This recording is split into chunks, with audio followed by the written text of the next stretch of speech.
or WhatsApp me.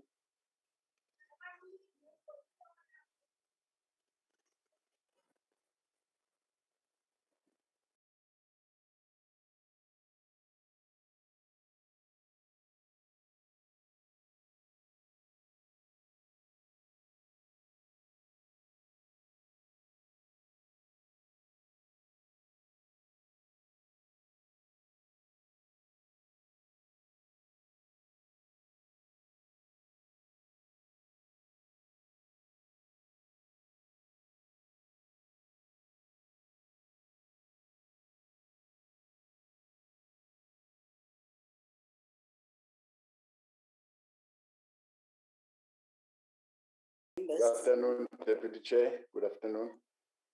Good afternoon. I'm sorry, Deputy President, that we are actually putting our dirty linen in front of you. So, honorable members, I will now symbolically bow to my right and to my left to start the House sitting. And I will request all members and delegates, special and permanent, to observe a moment of silence for prayer or meditation.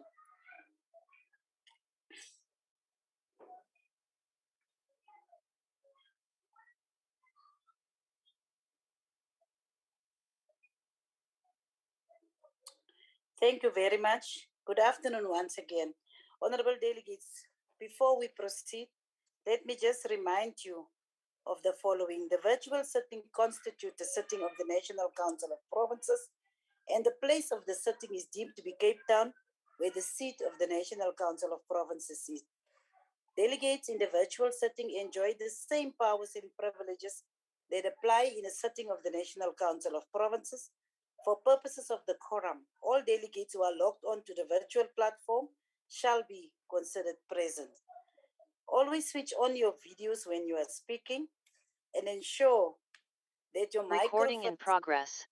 are muted and must remain muted if you are not speaking. The interpretation facility is active, but any delegate who wishes to speak must use the raise hand function. And in accordance, honorable delegates, I've been informed in accordance with Council Rule 2291, there will be no notices of motion or motions without notice. Before we proceed to the questions, I would like to take this opportunity to welcome the Deputy President, Premiers, MECs, speakers, and all special delegates to the House. I would further like to make the following remarks. The time for reply by the Deputy President to a question is 5 minutes. Only 4 supplementary questions are allowed per question. A member who has asked the initial question would be the first to be afforded an opportunity to ask a supplementary question. The time for asking supplementary question is 2 minutes. The time for reply to a supplementary question is 4 minutes. The supplementary question must emanate from the initial question. So we will now start and we will call on the Honorable the Deputy President to respond to question number 1, as was asked by the Honorable Nokuzola and Dongeni. Like I said, it's 5 minutes per response to the question. Honorable members, can you please mute? Yes, Honorable Abskachne. Thank you, Chair. That is what my request would be. Can you remind the members that on the Zoom function there is a function to block out all background noises? Yes. I thank you very much, Honorable Abskachne. That is why I wanted to ask before the Deputy President respond. This morning we had a serious problem because of the fact that members are not vigilant with regards to when they are logging on to the platform. Sometimes very funny things can happen, like what happened this morning with the event that we were supposed to have. We were actually delayed for a full hour before we could start with our. So can members please look, check properly, mute all background noises, and mute when it is not your turn to speak. I'm sorry for that, Deputy President, but we need to make sure that we don't have disturbances while you are busy responding. It's over to you, our Honorable Deputy President. Thank you very much, Honorable Deputy Chairperson. As government, we are coordinated and updated on development and challenges in the water sector through the Interministerial Committee on Water and Sanitation that is chaired by the Deputy President. This committee brings together key players within government to provide leadership and technical assistance in our effort to resolve all challenges in the reliable provision of water and sanitation services. As the sixth administration, we are determined to bring quality and safe drinking water to every household. We are seized with the task of streamlining all efforts to ensure long-term investment in municipal water infrastructure, resources, and maintenance for the delivery of water. Deputy Chair, on the recent concern related to the quality of water provided to our communities for drinking, the Department of Water and Sanitation has confirmed that our country's water quality remains compliant with the minimum standards for drinking water as specified by the South African national standards. This has been further confirmed in the recent announcement by the National Institute of Communicable Diseases on the reported cases of typhoid in different municipalities across the country. The Institute has clarified that the detection of typhoid between December 2021 and February of this year was not linked to contaminated municipal water. Whereas the reported cases of typhoid in the provinces of the Northwest, Western Cape, Eastern Cape, the quality of water in these areas was found to be compliant with the national drinking water standards. As an ongoing measure, the Department of Water and Sanitation will continue, Honorable Deputy Chair, to monitor the process that water services authorities are implementing and engages them where non-compliance is detected. For example, these entities are required to register for a monitoring program on the integrated information system, which indicates the sampling of water frequently, of its monitoring, and what factors are monitored related to water quality. Deputy Chair, it is mandatory for all water services authorities to share their results and information on water quality on this system, and appropriate action is taken where challenges related to water quality are detected. The Department of Water and Sanitation has also revived the Blue Drops certification program, which seeks to implement a proactive drinking water quality risk management approach in order to ensure that quality failures are minimized, and where it occurs, acceptable interventions are implemented to safeguard affected communities.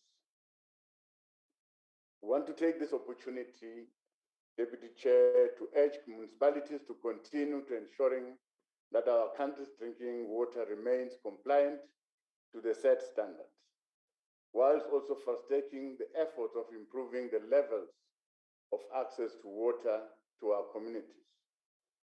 With all these measures in place, we should not worry about the possibility of contamination of our drinking water. Department of Water and Sanitation currently administers the Water Services Infrastructure Grant and the Regional Bulk Infrastructure Grant, which are focused on facilitating planning and implementation of water projects in municipalities, as well as a comprehensive approach to sustainable water provision. In the main, these grants are focused on funding interim projects that are aimed at immediate provision of water to prioritize communities, and in the medium to long term, providing funding to municipalities to refurbish, upgrade, and build new water infrastructure. Furthermore, Cabinet has approved the implementation of the National Infrastructure Plan 2050, which is in line with the National Development Plan, in ensuring that everyone has affordable access to drinking water and hygienic sanitation in order to live healthy and dignified lives. Part of the catalytic projects that are outlined in the plan include the refurbishment, upgrading, expansion of key bulk water supplies infrastructure and reticulation network. In addition to water provisions, this project will also enhance socio-economic development and provide for economic empowerment to the surrounding communities. We want to call upon communities to work with government in ensuring that water infrastructure is protected from vandalism and theft. Thank you very much, Deputy Chairperson. Thank you very much, Deputy President. Honorable Ndongeni, do you have a follow-up? Yes, Deputy Chairperson, good afternoon. Good afternoon, Honorable Deputy President. Thanks for the response you gave to us. But I have one follow-up question. The National Treasurer continues to allocate infrastructure grants for bulk water infrastructure development, maintenance, and supply. The biggest concern with the municipality infrastructure grant is poor spending and constant requests for rollovers. While a total of 15.9 billion in MIG allocation were transferred to municipalities between July 2017 and March 2018, the Department of Cooperative Governance and Traditional Affairs has since evoked Section 18 of the Division of Revenue Act to a large number of municipalities that did not meet the expenditure requirements of comply of the provision of the Act. Here is my question, Honorable Deputy President.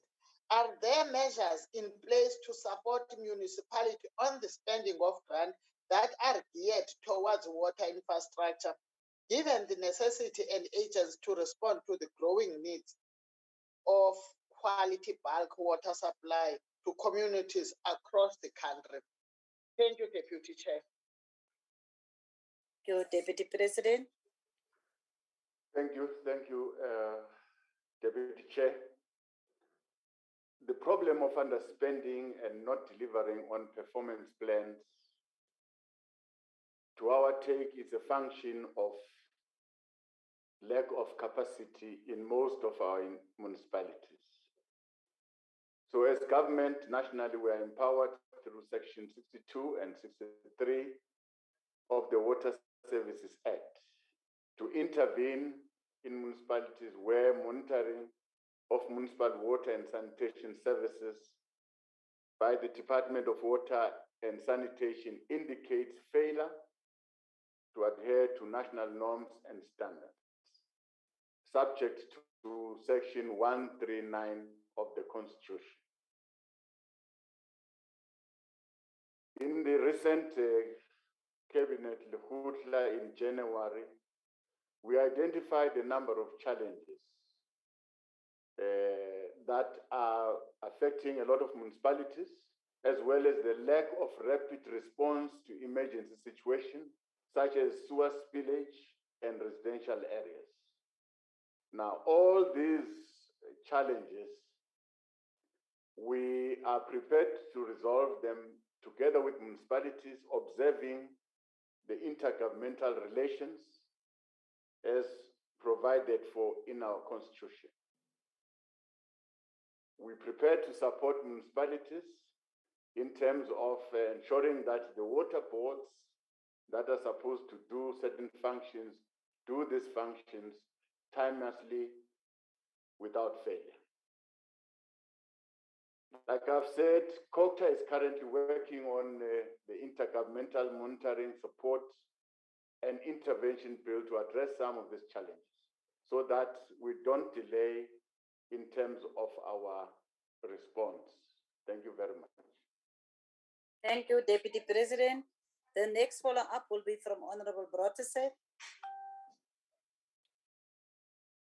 Thank you, Honourable Deputy Chairperson.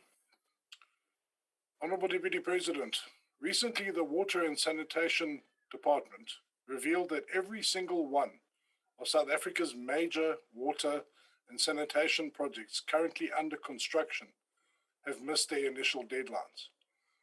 As water quality is closely linked to quality infrastructure, what steps is the government taking to address the poor project management of the 20 infrastructure projects in question? I thank you. Honorable Deputy President. Thank you, Deputy Chair. As government, we have reinforced and solidified our working together with municipalities and provinces using the district development model, where together we plan for incomplete projects and new projects that must be started. Where there's an indication of lack of capacity from the side of a municipality and the province, the National Department of COGTA and Water and Sanitation will intervene by necessarily supporting these municipalities in terms of capacity. So we're quite certain that going forward, all the projects that are there will be completed on time. We've given a recovery plan from those projects that are lagging behind. We think we are going to meet the deadlines. Thank you very much. Thank you, Honorable Deputy President. The next will be Honorable Plenary. Follow up. Thank you very much, Deputy Chair. Deputy President, the inability of municipalities to provide basic services such as water, as is evident in the Eastern Cape, and the failure to collect refuse, as is evident in the municipalities such as Mangaung in Free State, is as the result of two things. The first one is that the equitable share municipalities get from the national treasury is simply not enough, particularly for small municipalities. The second one is that municipalities hire poorly qualified individuals to undertake these tasks. Do you have plans to address any significant way the funding mechanisms for municipalities, particularly rural municipalities, to deal with these challenges? Thank you very much. Honorable Deputy President. Thank you very much, Deputy Chair. All the projects that are under planning that are supposed to be implemented during the course of this financial year, the scorecard is being monitored at the district level, where all the three spheres of government will collaborate. So in that regard, we'll use this very same platform to support where support is needed from the side of municipalities.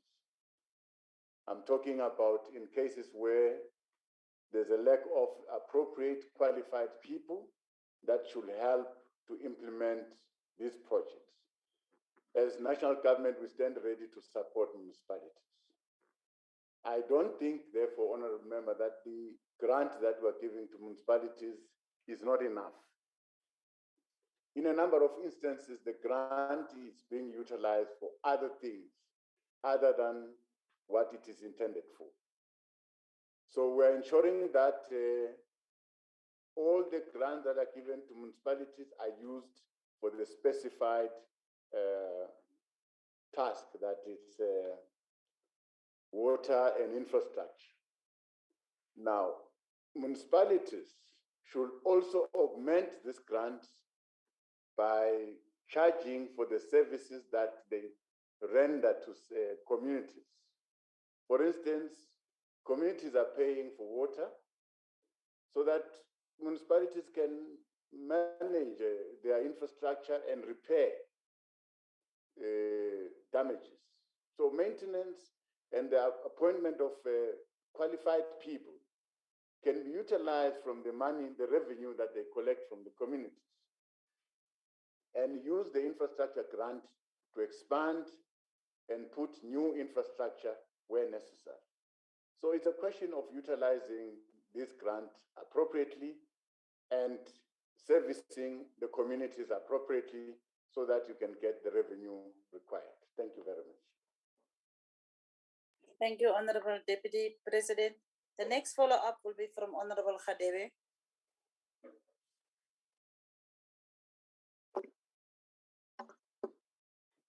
Honorable Deputy Chairperson, Honorable Deputy President, Deputy President, without water, we cannot exist, which means that rapid responses in matters hampering the delivery of water must always sit on top of the agenda. My question, my follow-up question, Honorable Deputy President, is what is government's rapid response plan to address thousands of kiloliters of water lost due to aging infrastructure in municipalities? Thank you. Thank you, Honorable Khadebe. Honorable Deputy President. Thank you, Honorable Deputy Chair. As government, we've noted through our monitoring and evaluation program, infrastructure decay, where in certain instances there's water loss because of aging infrastructure, where there's sewer spillage because of aging infrastructure, and overused treatment plants in a number of provinces. And we have put aside plans to support those municipalities to fix these water treatment plants so that we deal with the sewer spillage. The case in point is the water treatment plant in Mangaung, the water treatment plant in Mfuleni, where we've even deployed the South African Defence Force to come and help in that area. So in the main, we've detected the problem to be aging infrastructure. So we have budgeted for new infrastructure built through the grant that we are going to give to municipalities. But this time around, Deputy Chair, we are going to ensure that the grant is utilized for what it's meant for in the different municipalities. The grant is not going to be utilized to pay salaries, but to upgrade and refurbish old infrastructure. Thank you very much. Thank you very much, Honorable Members. Honorable Deputy President, we will now come to question number 2, as asked by Honorable Labuskaghni. Over to you, Honorable Deputy President. Thank you, Deputy Chair. The President Ramaphosa took a call with President Vladimir Putin of the Russian Federation to express our support to the ongoing negotiations efforts between Russia and Ukraine. We believe, Deputy Speaker, that diplomacy is always the most sensible pathway in averting outbreak of conflict and war. It should be pursued even when we're already in a situation of war, so that we end it and engage in a post-conflict reconstruction measures. South Africa continues to call for de-escalation of conflict, cessation of hostilities, and for the parties to work together towards building trust and confidence by intensifying existing peace mechanisms and dialogue in order to achieve long-lasting solutions to the conflict. South Africa emphasizes respect for the sovereignty and territorial integrity of states. As a nation born through negotiations ourselves, we're always appreciative and confident of the potential that dialogue has in resolving conflict. Therefore, we call upon the parties to devote increased efforts in diplomacy and to finding a solution that will help avert the escalations of positions. We can rest assured that South Africa will continue to support peaceful diplomatic negotiations as an essential tool to achieve peace. We remain hopeful that the doors of diplomacy shall never be closed, even when conflict has escalated to this level. We are proud and happy that as we're speaking, Russia and Ukraine are locked in a meeting to try and find one another and resolve their problems. Thank you very much, Deputy Chair. Thank you, Deputy President. Honorable Labaskafni, you've got the first follow-up question. Thank you very much, Deputy Chair. Honorable Deputy President, as leader of government business in Parliament and most probably one of our biggest export products to Russia, maybe you could help us on two issues today. And the first one is to make financial sense of the reasoning behind our government stance when in 2021, South Africa's export to and from Russia and its political allies totaled 15.7 billion. But with the 30 NATO countries, the number came to 1.13 trillion. Our economy is contracting and unemployment is skyrocketing. Why are we sacrificing our economy for the ANC alliances? And secondly, based on your answer on increased efforts of diplomatic negotiations, are you prepared to meet with the Ukrainian ambassador to South Africa? Honorable Deputy President. Thank you very much, Deputy Chair. Right from the onset, I must say to the honorable member, thank you for the question. But the President has initiated this open door policy by taking a call with the President of the Russian Federation.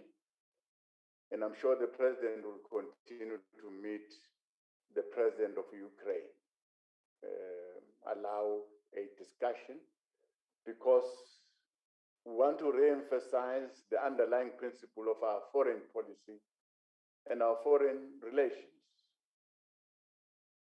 We are committed as a country to justice and international law in the conduct of our relations between nations.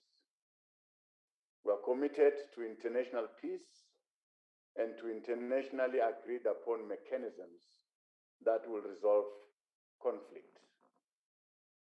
As we stated, South Africa has taken a balanced position that emphasizes the de-escalation of conflict and war through peaceful negotiations and through diplomatic dialogue. For this, we thank parties for prioritizing the process of negotiations to resolve existing conflicts and end the war. No amount of condemnation, no amount of side-taking will resolve this problem.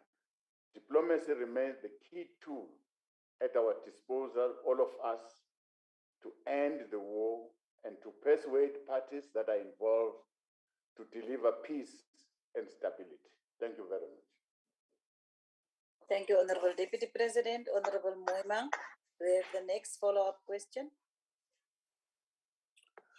Thank you, Deputy President, for reminding the House about the importance of the balanced approach that our country has taken in regard to Ukrainian-Russian conflict.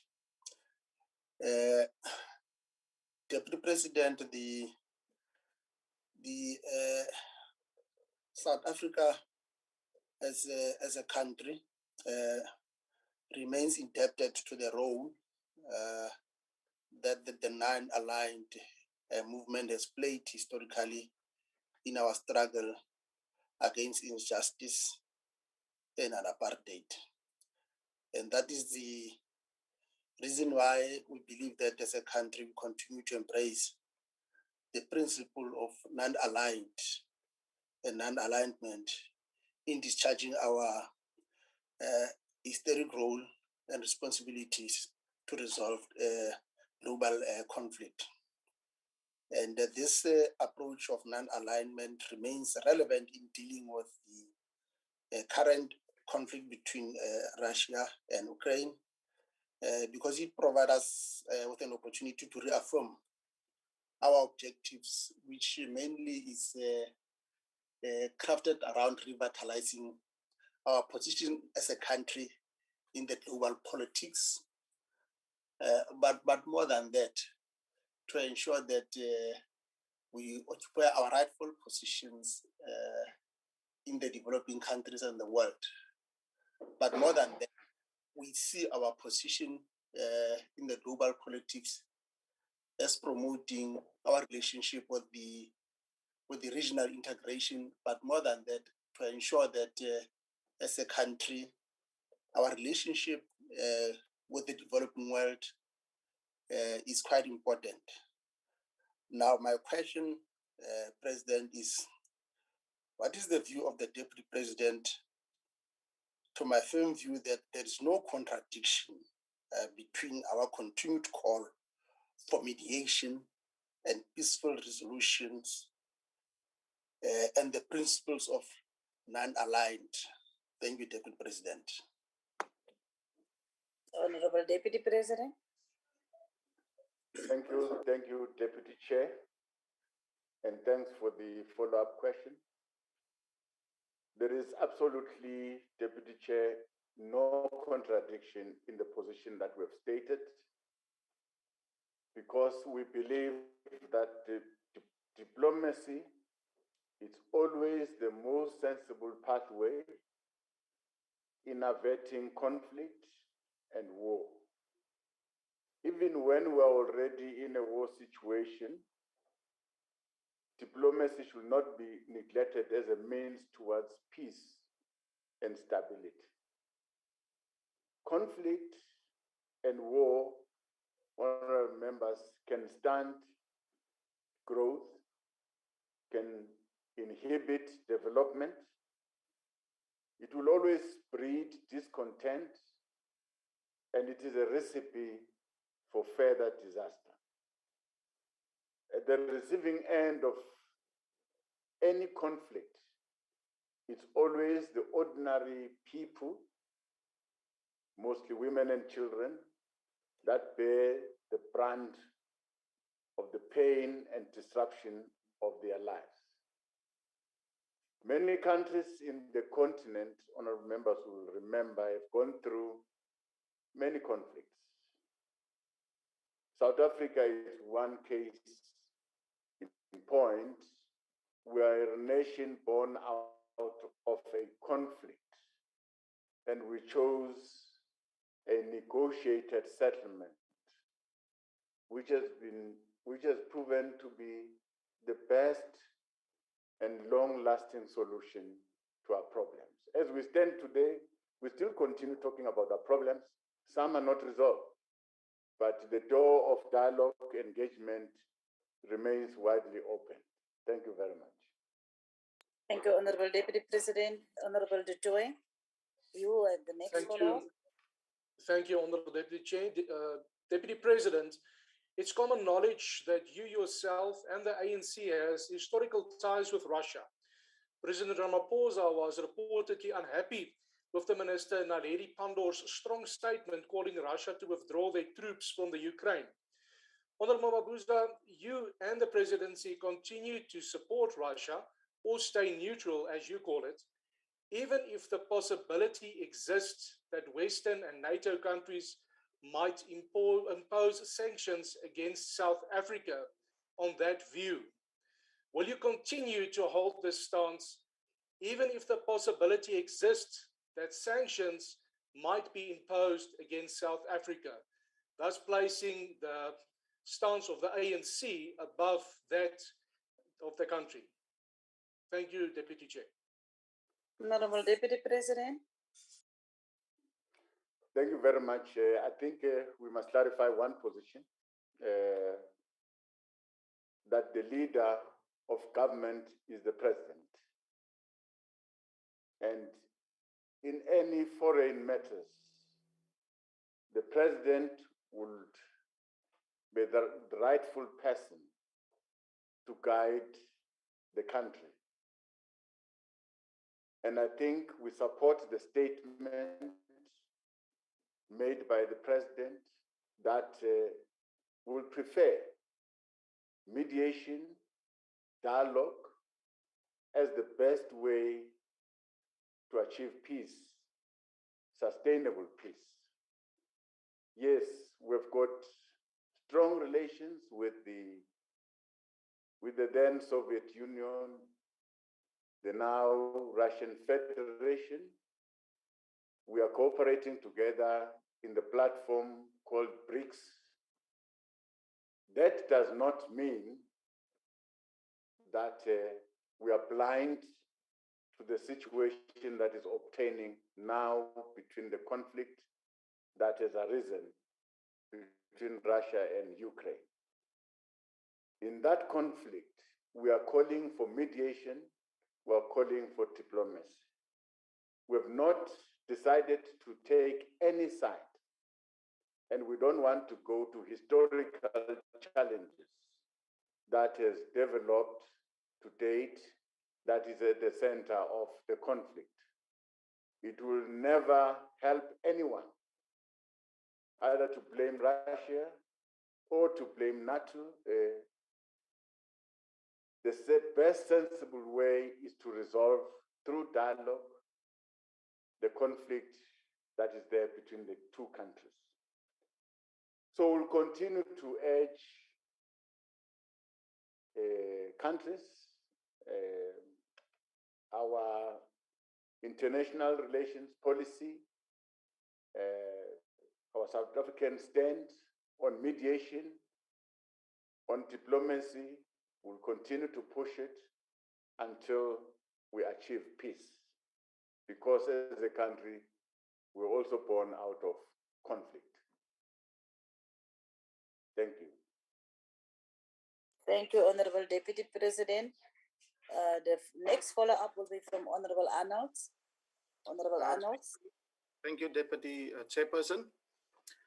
Deputy President, the root cause of the crisis in Eastern Europe is the rapid eastward expansion of NATO in Europe since the fall of the Soviet Union.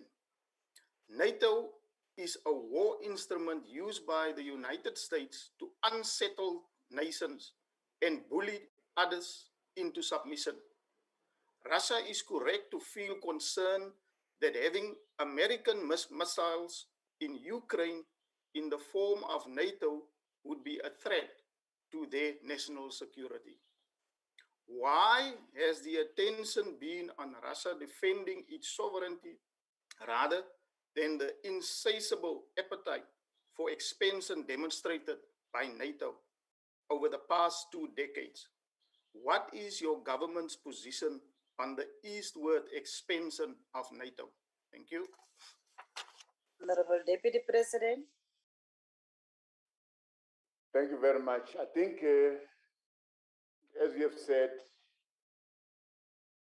taking the root causes of the problem, that is the expansion of NATO towards the east, you're correct. Because there were agreements that were reached not to expand NATO even with 1 inch towards the east. And some of these agreements were not honored. But be that as it may, we've reached the point where we are now, where we think that the best way to resolve all the problems that has accumulated for all these years, the expansion of NATO, the aggression of NATO, and the response from the Russian Federation. We think there's a possibility of opening a platform where we can mediate, where the parties can talk and resolve their problems. We want to thank the Russian Federation, especially President Vladimir Putin, for opening space for mediation and talks between his government and the government of Ukraine. As we're speaking now, they're in a meeting, they're trying to resolve their differences, which we support and will continue to support. Thank you very much. Thank you, Honorable Deputy President. We will now go to question number 3, as asked by the Honorable Dangwa. Over to you, Honorable Deputy President. Thank you, Deputy Chair.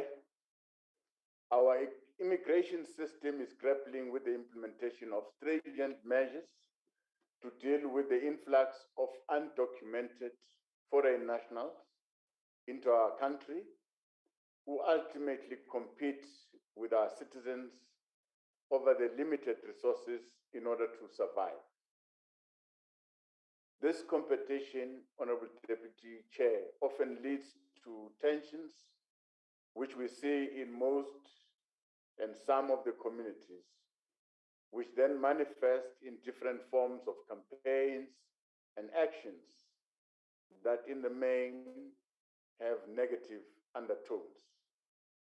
Rest assured, Deputy Chair, we're mindful of the legitimate concerns of our citizens where they feel there's no sufficient action by our law enforcement agencies to deal with the issues of undocumented foreign nationals.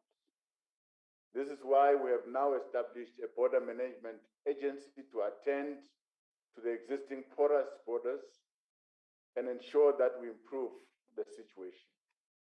The Department of Home Affairs has a legal mandate to deal with concerns relating to undocumented foreign nationals. That is why we discourage any anti-foreigner sentiments and the destruction of property associated with this protest and related activities. This includes protests and marches that engender violence directed at foreign businesses and undocumented foreign workers. While the concerns that are raised may be legitimate, they must be raised and attended to within the scope of the law. We call for calm restraint and adherence to lawful means from all parties who are involved in the ongoing confrontation. We're a country whose constitution is hailed as a progressive tool that is in our hand in terms of its content, more especially in its promotion and protection of human rights of all people who live in this country without really defining their status of citizenship. To give effect to this important constitutional imperative, Cabinet has adopted a national action plan to combat racism, racial discrimination, xenophobia,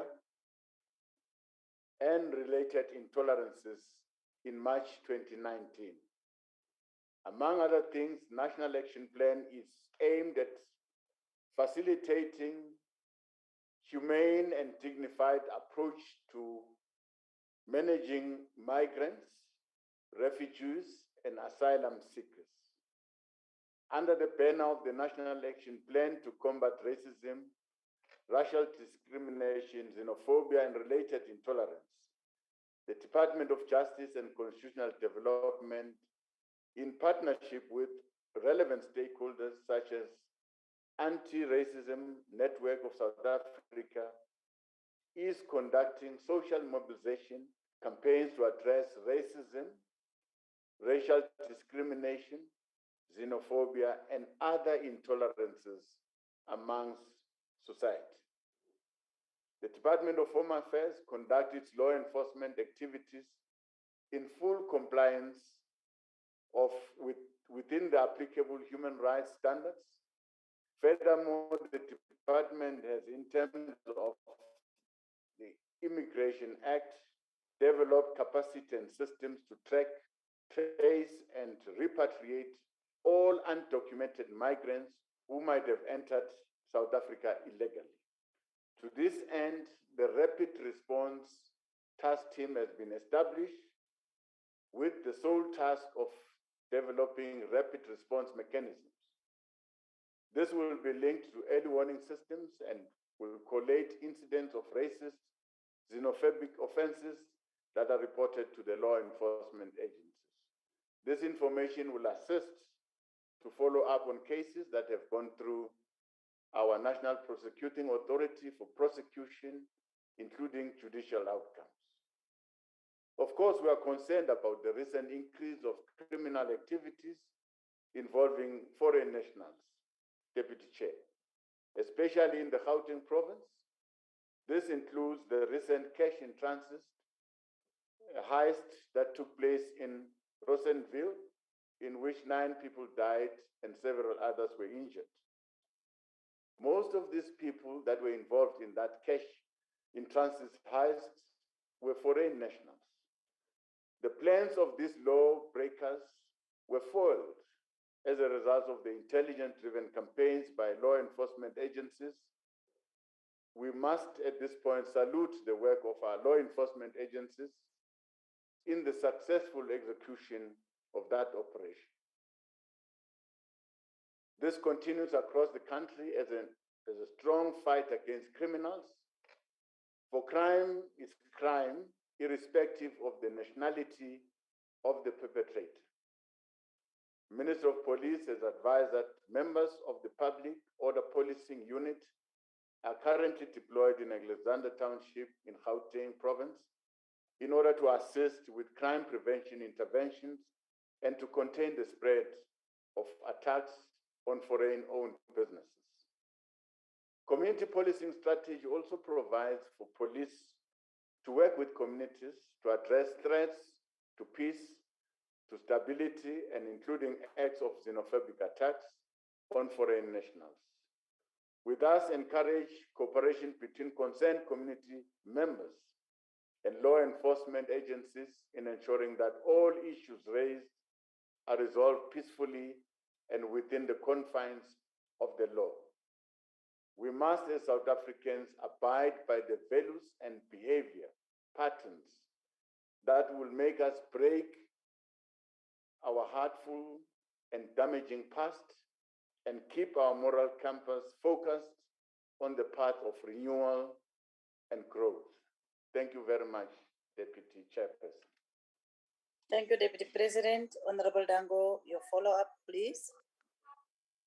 Thank you very much, Deputy Chair.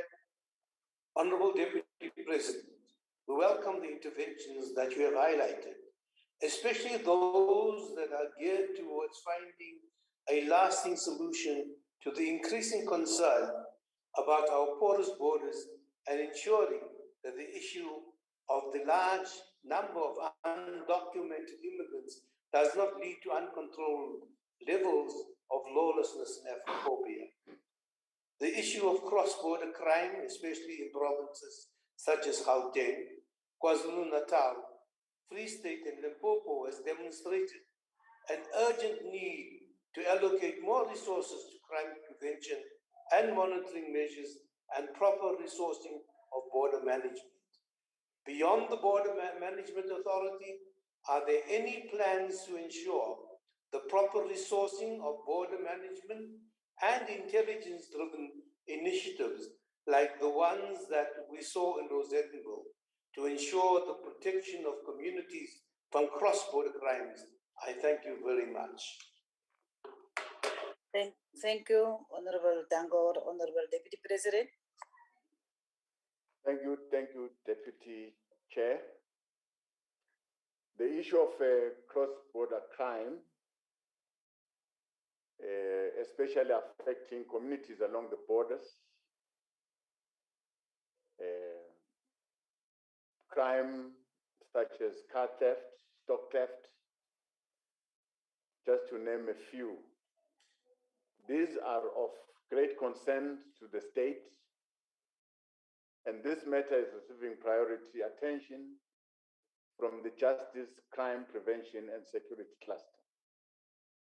We can assure the House that Border Management Authority will from now henceforth be properly and sufficiently funded to ensure that borderline infrastructure is properly maintained. Already the recruitment of the first cohort of border guards is currently underway. On the intelligence-driven initiative to deal with border crimes, the agency will collaborate with other security and law enforcement agencies in the Justice, Crime, Prevention and Security Cluster.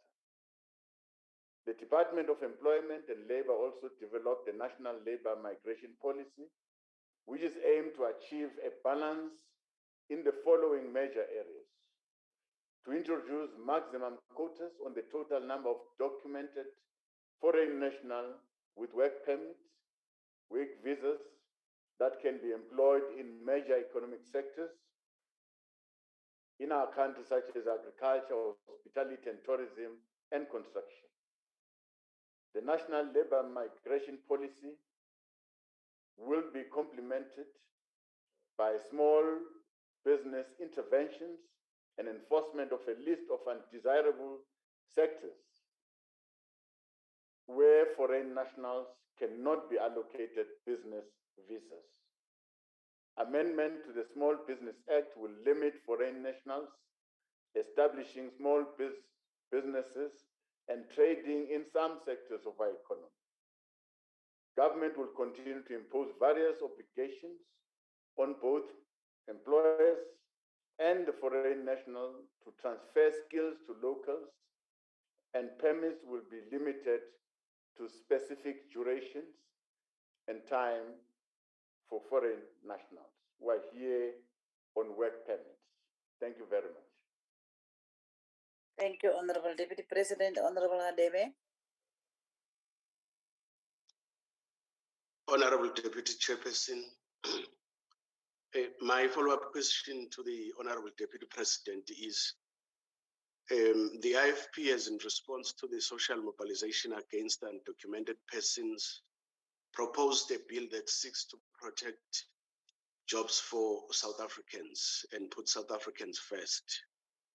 I would like to know what is government's rapid response to address the massive shortcomings in identifying all undocumented foreign nationals over the next financial year. Thank you, Honorable Deputy Chair. Honorable Deputy President. Thank you, Deputy Chair. And thanks to the follow-up question. The Department of Home Affairs is conducting some research and follow-ups on all undocumented foreign nationals that are within the country. They trace these foreign nationals. If they can't give satisfactory explanation, they are taken back to their country. But the biggest challenge that we face is that as we take them back to their country, the following day they come in because of our porous borders. Hence, the Border Management Agency to ensure that our borders are not porous. Now, there are foreign nationals that are here within the country legitimately because they've applied, they've got work permits. There are certain skills that we don't have in abundance in the country. So we allow foreign nationals to come with those skills, skills in hospitality, in construction, skills in education, in our university sector.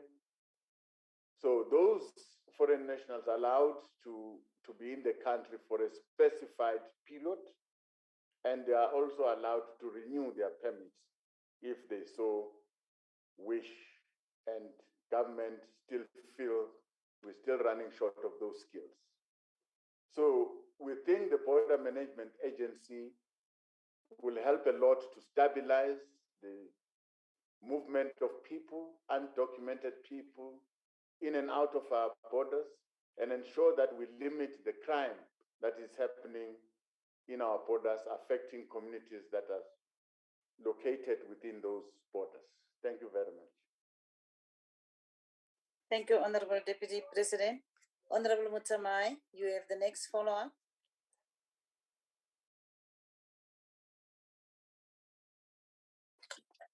Thank you, Deputy Chairperson. Motlatsa Tautona, Tona ya Tshireletso o sa tswa go bua bošeng jaana gore bontsi ba digongwana tsa bosenyi mo Aforika Borwa di eteletswe pele ke batswakwa.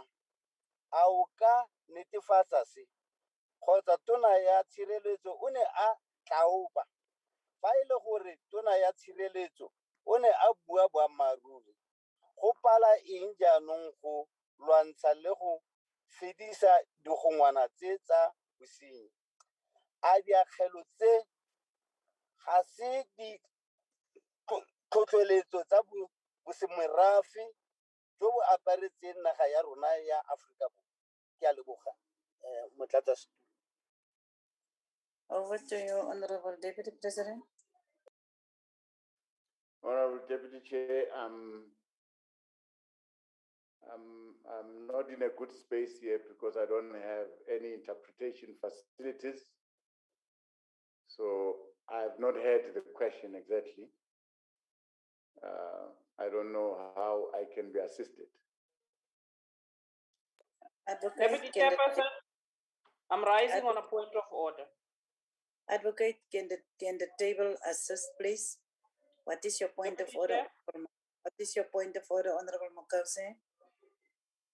Deputy Chairperson, it clearly shows from your side incompetence. Because when we started this sitting, there was a promise that there is indeed interpretation. It clearly shows how you undermine other languages, and it's totally unacceptable. Advocate, can we get assistance from the table? Because Honorable Ryder is indicating on the chat group that he heard the interpretation, which means for parliamentarians, interpretation was available. The Deputy President said he doesn't have interpretation available. Doesn't mean we haven't provided interpretation. So that can we just ask on Advocate Pindela, is there any way that we can assist the Deputy President?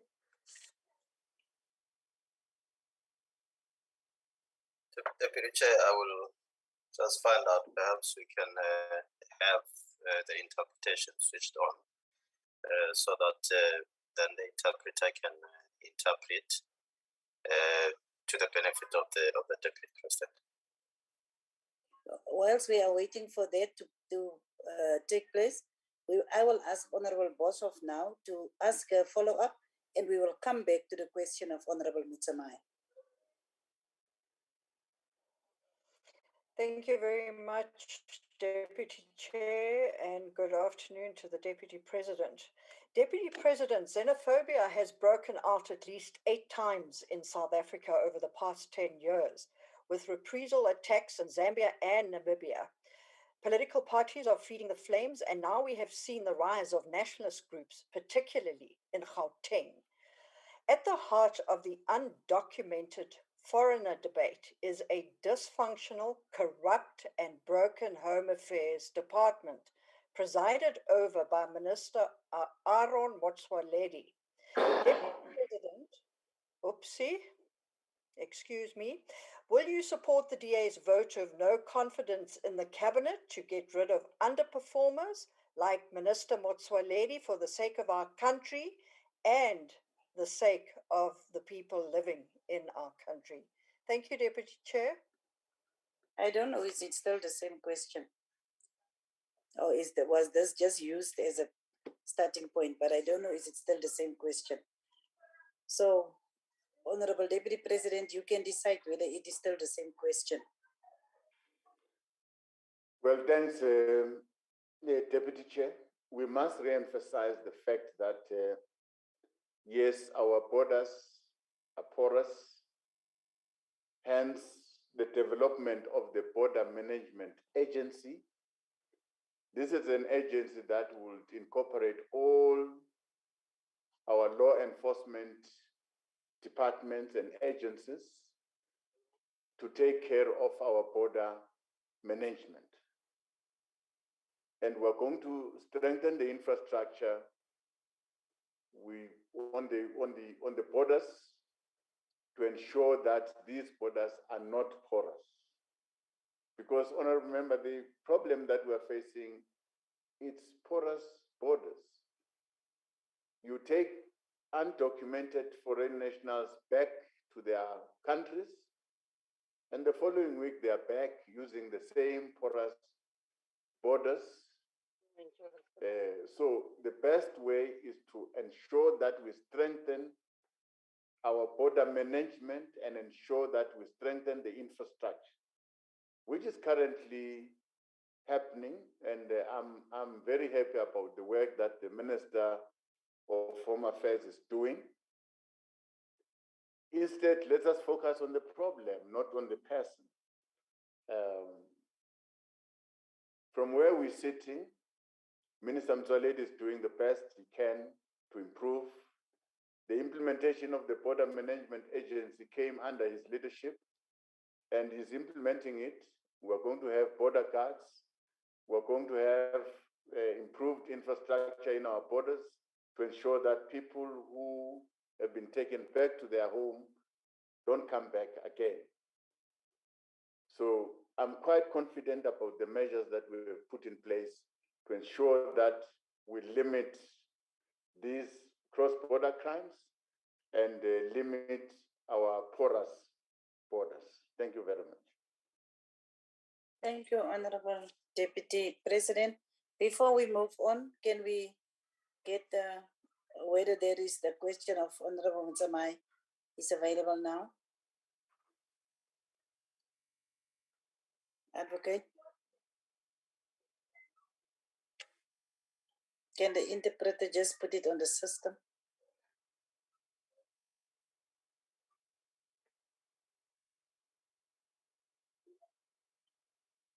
Who am I speaking to? You're speaking to me, Deputy Chairperson. We attended to it. So does the Deputy President have the question? Not yet, Deputy Chair. So let's continue. We will come back. Yeah, let's continue. Honorable Deputy President, sorry for that now. I was going to make a request, Chair, the Deputy Chair, that we get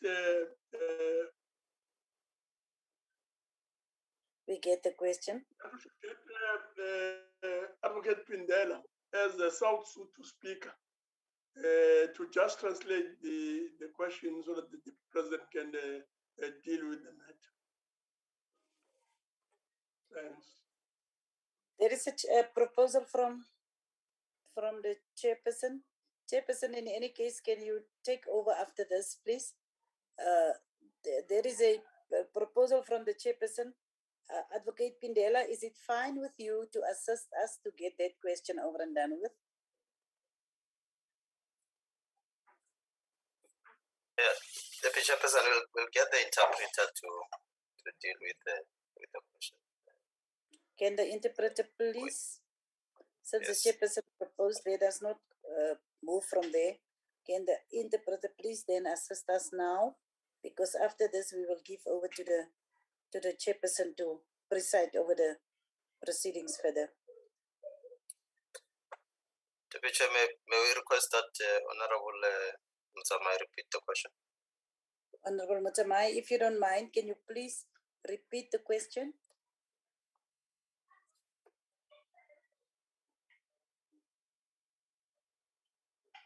Honorable Kenny Mutsamai.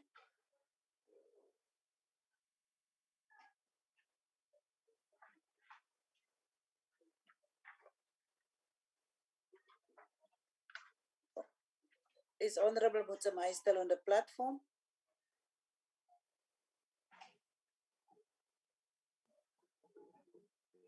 Maybe he wants you to tell him in Sesotho how to repeat.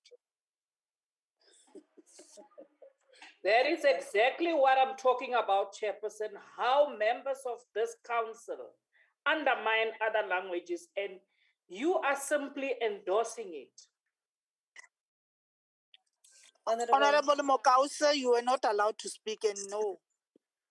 No, she is allowed. Somebody can simply say, I must translate. Can I speak English? Or can I translate my question in English? What she Honorable Mutsamai, can you do it in Setswana? In Setswana. Yeah, I'm speaking Setswana. I ask you to repeat the question. I ask you to repeat the question. Can you repeat it, please? Okay. Yes. Motlatsa modulasetulo. Motlatsa Tautona. Tona ya tshireletso o sa tsa go bua bošeng jaana gore bontsi ba digongwana tsa bosenyi mo Aforika Borwa di eteletswe pele ke batswakwa. A o netefatsa se? Kgotsa tona ya tshireletso o ne a tlaupa. Fa e le gore tona ya tshireletso o ne a bua boammaaruri. Go pala eng jaanong go lwantsha le go fedisa digwenegwene tse tsa bosenyi? A dikgakgelo tse entsweng jalo ke tona ga di atlolesetse bosenyi o bogwenegwene bo etswang ke batho ba ba tswang kwa? O ga se tsone tse di tlhotlheletsang go ba go aparegale go sa rataneng mo Aforika Borwa? Ke a leboga. Ke okeditse mo le mo gore a kgone go e tlhaloganya. Thank you very much, Honorable Mutsamai. We appreciate the fact that you were prepared to come back and repeat the question. Over to you, Honorable Deputy President.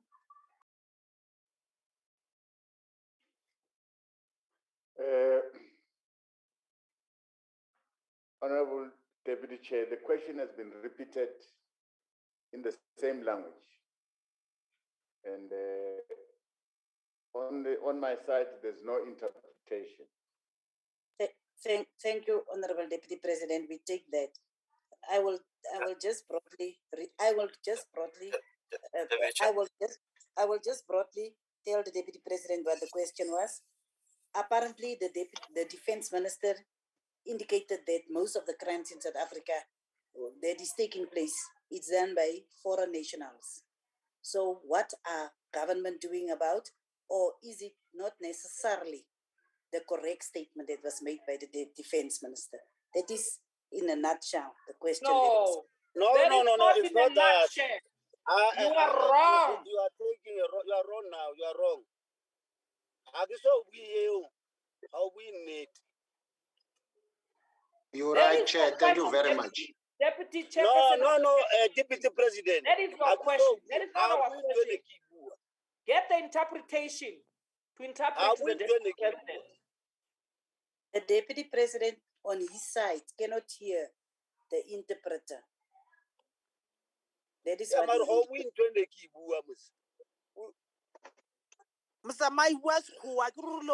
okay.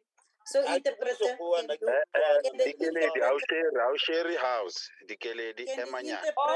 on a point of order. I'm raising my hand. There are rules of the House. Deputy Chair, I'm raising my house in a very disciplined manner. I'm not howling. I'm raising my house with respect.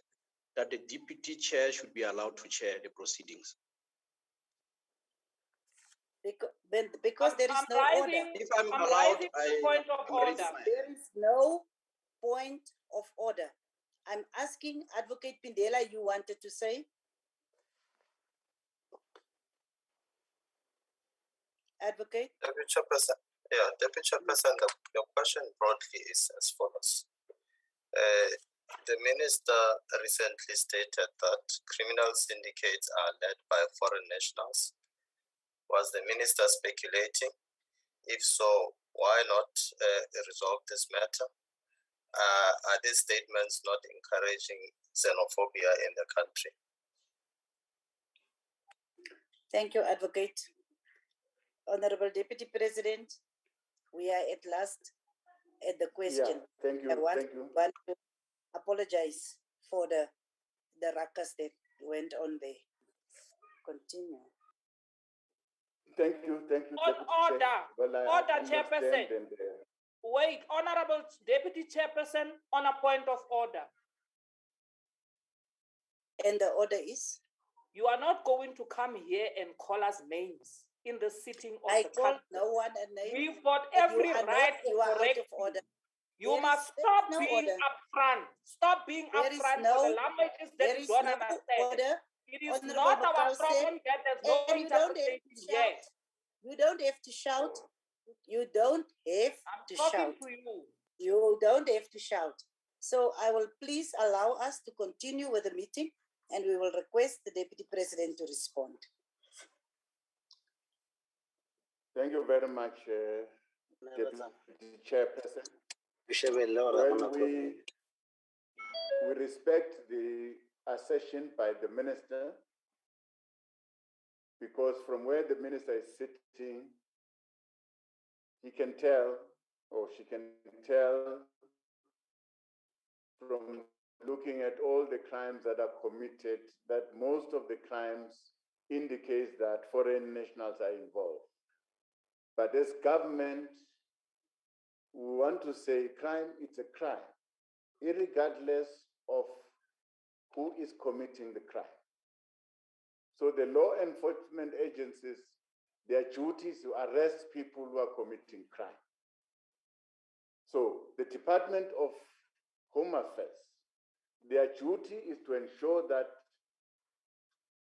people who are here in the country, their status must be defined and they must be here legally. So all those who are here in the country undocumented, we trace them, we deport them back to their original countries. Now, the challenge that we are putting to you is that we've got porous borders, and we've identified those border posts where we think the infrastructure there is so porous that it allows people in and out as they wish. And we've set aside money to upgrade that infrastructure. But through the Border Management Agency, we're now bringing a combination of agencies, of departments, of institutions that are going to enforce the law in our borders, working together with the Department of Home Affairs, and to ensure that these borders are very seamless.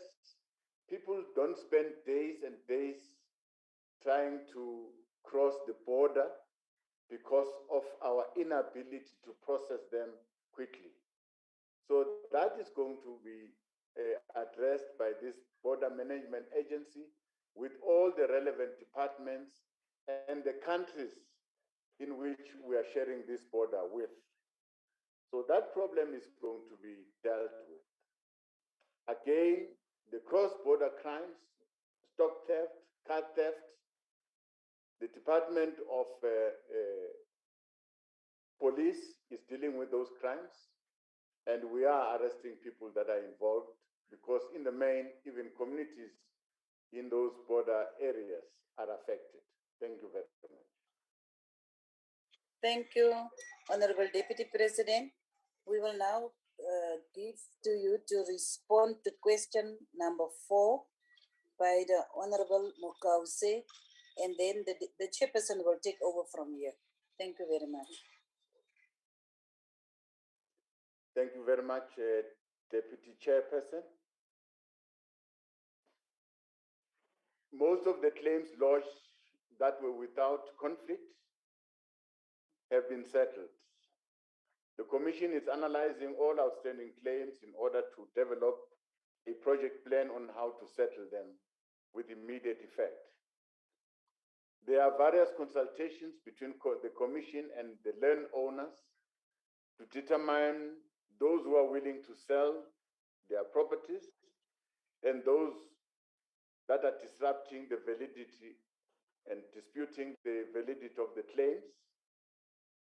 For the landowners that have expressed willingness to sell, the Commission has been directed to proceed with those claims, commissioning the valuation of these properties in order to arrive at a just and equitable compensation, as well as to proceed with the settlement of such claims. Government remains committed to the accelerating the resolutions of older claims. We want to reaffirm the view expressed previously that Parliament has the responsibility to address the shortcomings identified in the Constitutional Court judgment with regards to the amendment of the legislation in order to allow for the reopening of land claims for restitution. We need to remind ourselves that, and the people of South Africa, that the Constitutional Court in its judgment of the 28th of July 2016 on the matter of the Restitution of Land Rights Amendment Act did not reject the validity and the correctness of the land reform program as a means to redress past land injustices. Instead, it declared that Parliament failed to satisfy the obligation to facilitate public involvement in accordance with Section 72(1) of the Constitution. The Interministerial Committee on Land Reform and Agriculture considered the implication of the Constitutional Court judgment and advised the Commission on Restitution of Land Rights to prioritize the settlement of older claims that have been submitted by the first deadline of the 31st December 1998. The Commission was further advised to consider various options in the processing of the claims that will allow for claimants to opt for land redistribution or tenure security to avoid onerous requirements of proving past dispossession.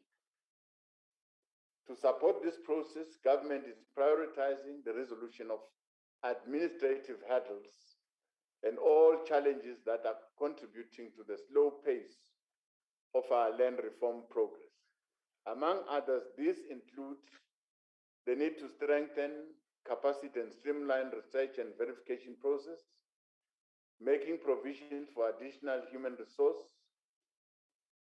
in dealing with the backlog, instituting effective processes for the resolution of disputes, including conflicts among beneficiaries themselves through Section 14 referrals to the Land Claims Court to adjudicate the claims that are under disputes, dealing decisively with incidents of fraud and corruption in the whole process whenever detected.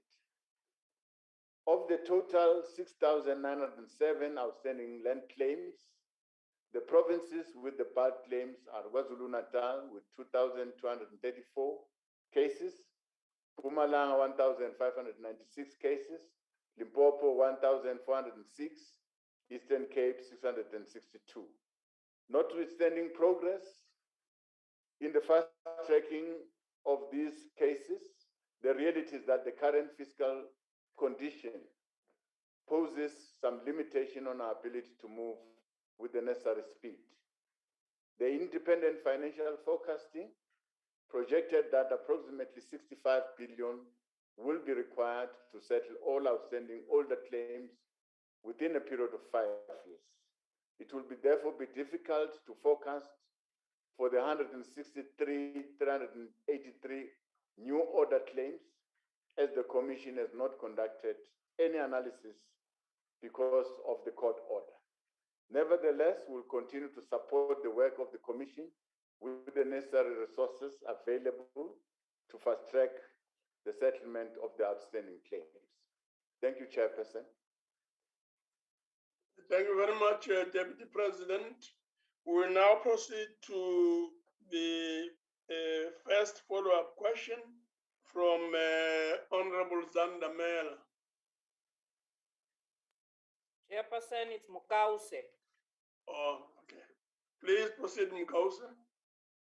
Thank you, Chairperson of the Council. Deputy President, the sad reality brought by your party, the ANC, since they took power in 1994, is that many of those who lost claims before 1998 deadline have since died without ever getting their land back.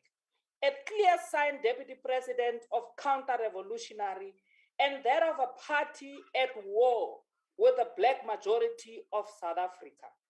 The delays in finalizing land restitution has a real impact of people traumatized by the pain of land dispossession. Deputy President, the reality is that a lot of ANC leaders dished land amongst themselves, and that includes, Deputy President, yourself, in the case of Barberton. It is alleged, Deputy President, that you literally knocked the people of Barberton off their land. They were fighting for what belongs to them. What measures have your government put in place to deal with corruption, amongst other things, which delays land claims lost between 2014 and 2016? Thank you, Chairperson. Thank you very much, Deputy President. Thank you very much, Chair. I think we must dispel the notion that myself as Deputy President, I've robbed people of their land. It's one thing that I can't do. It stands against my conviction as a person. I understand the land dispossession and the pain that people felt. So the land and the farm that I occupy, I bought it myself, and it's a small holder farm, which belongs to me. I've not taken a farm from anyone. Again, Chairperson, we must acknowledge and accept the slow pace in which we've dealt with the claims. There are reasons that we can put for this delay and the slow pace. Firstly, any claim needs to be investigated. We need to collaborate the evidence that is given by the claimants with the features and the landowner. In most cases, the landowners have dismissed the claims to say there are not claims in their land because they can also put a contrary story historically about the ownership of that piece of land. That took a bit of time, and the verification process that is stretching. Again, most parties have taken these matters to court, and the court process will delay and take its own process. So yes, these were unforeseen circumstances, that hurdles that are before this process of restituting land to the rightful claimants. But be that as it may, we've identified those shortcomings and we're improving, we're capacitating the commission with the relevant human resource and probably the financial muscle to try and settle those claims. Like we've said where there's an agreement, they need to send a valuer general to evaluate the land, and we settle. So we're also limited about the availability of money to settle all these claims at once. But of course, the verification process and the landowners refusing to part with the land. Thank you very much. Thank you very much, Deputy President. The second follow-up question comes from Smith. Honorable Smith. Okay. Chairperson, I just want to bring it to your attention that I raised the hand before the Deputy President could respond to the last part that was made by Honorable Mukausi. But if you permit me, I just want to put it on record that we have said previously that honorable members of the House should not make such disparaging remarks in the name of the Deputy President without substantive motion.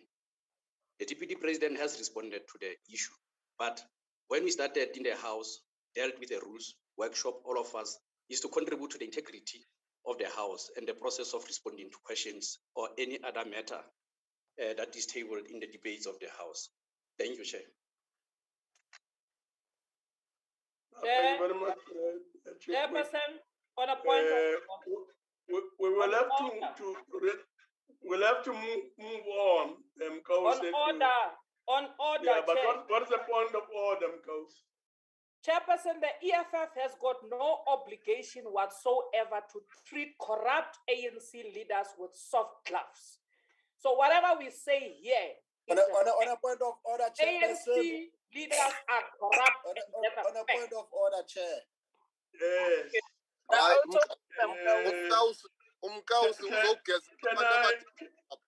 are out of order, Can I ask who's saying that? Why order members. Mkause, can I, at this point, ask you, and ask you properly and nicely, to please withdraw that comment. What must I withdraw, Chair? That ANC people are corrupt. I'm not going to. If raised in the context of a debate, it's fine. I mean, there's absolutely no problem with it.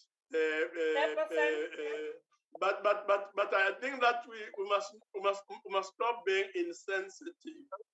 And when a very valid point is being raised about a substantive motion, go to extreme and say all sorts of things. So I'm asking you to withdraw the remark about corrupt ANC leaders and so on, because if you want to debate corruption and you want to make the comments that we are making and so on, we are free and we have a right to put a motion in front of the House. We'll then have a debate.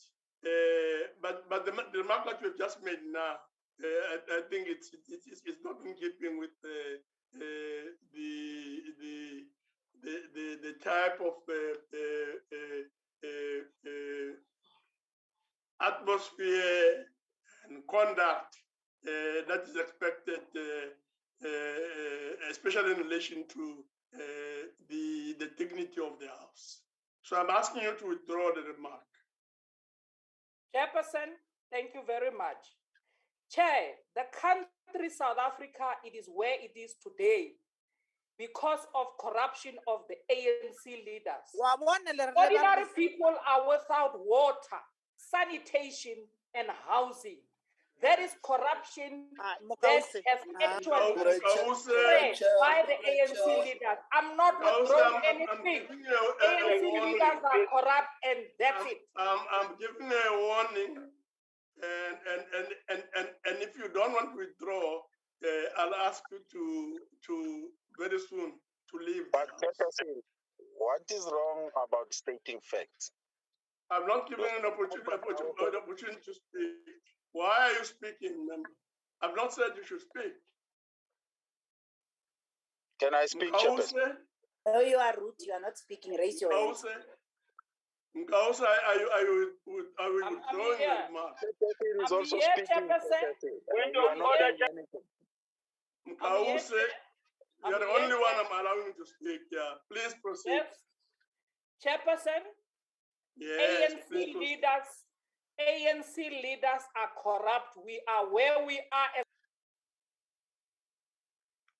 I'm asking you to leave the house. Thank you very much. Amber.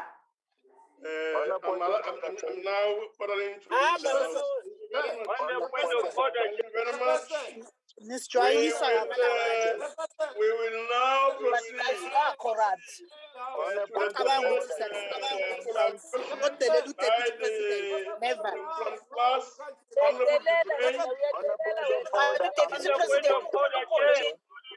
Order. I'm raising a point of order. Thank you, Honorable Chair. I think it was Honorable before me. Chairperson, there are hands on the platform. The person who's supposed to speak now is Honorable Smith. The second point of order. Honorable Smith. On a point of order, Chairperson. On a point of order, Chair.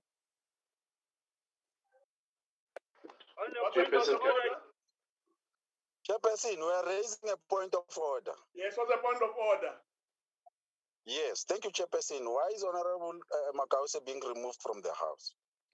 When she's raising facts to the follow-up. Unfortunately, that's not the point of order. I was asking the President. Thank you very much. That's not the point of order.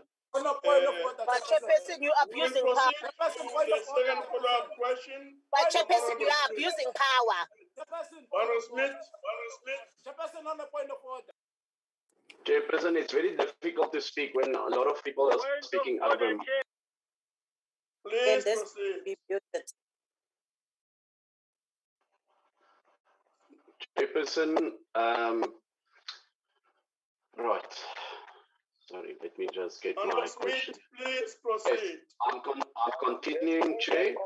The Department of Agriculture, Land Reform and Rural Development has recently ignored a request from the DA for a detailed database of all land restitution claims that have been submitted and finalized since 1994. This has led us to conclude that such a crucial database does not exist. As leader of government business, can the Deputy President commit to this House that he will advise Minister Toko Dudiza to allow members of Parliament to have access to records and or a database of all land restitution claims that have been processed in South Africa to date? Thank you, Chairperson. Thank you very much, Deputy President. Thank you, Chairperson. We are going to assist the House to get the database, all the information that you require in terms of all the claims that were settled. Would forward it to the House so that members can have that information available. Thank you very much. Thank you very much, Deputy President. We'll now move on to the third follow-up question.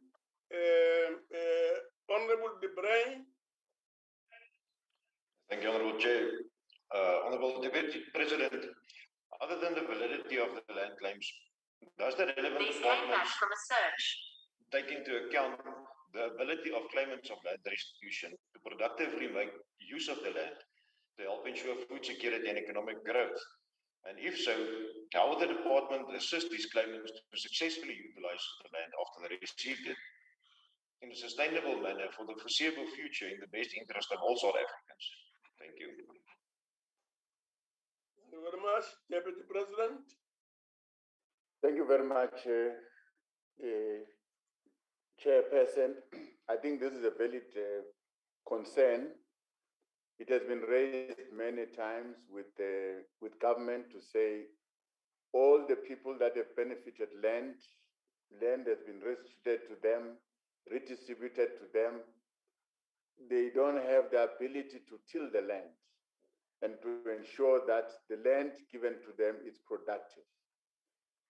So as government, the Department of Agriculture, Land, Rural Development and Land Affairs has developed a post-settlement support to all restituted farms and redistributed farms. And also including the farms that we have leased to individuals so that we ensure that we support them to till the land. Now, this integrated post-settlement support, the farmer support, is going to be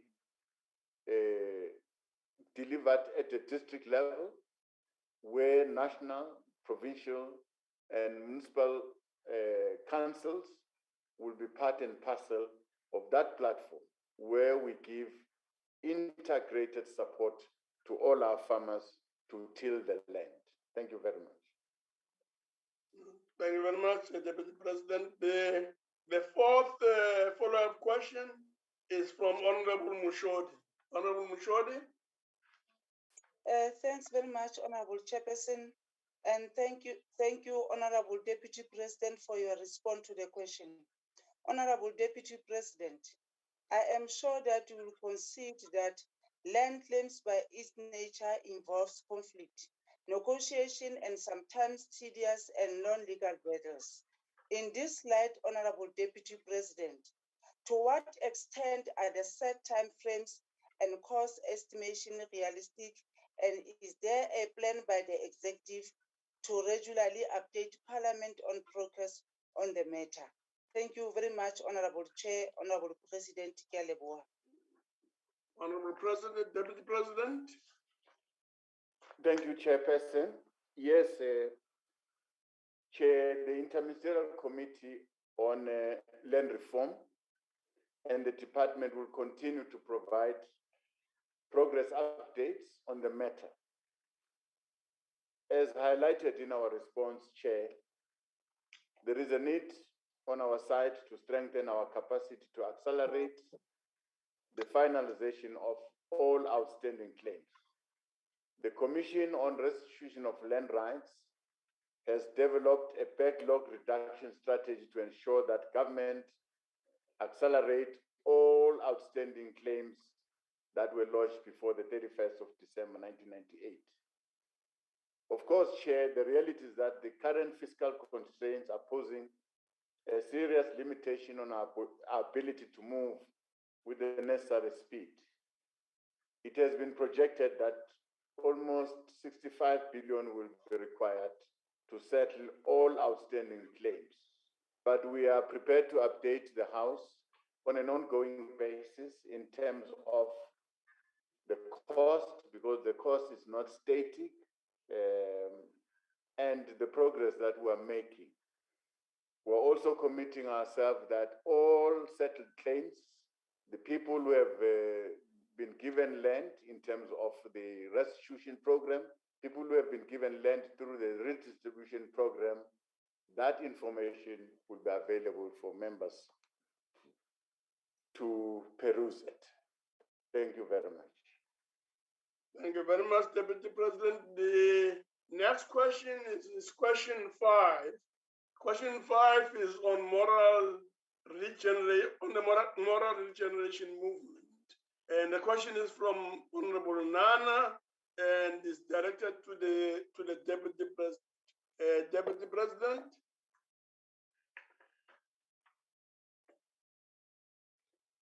Thank you, Chairperson.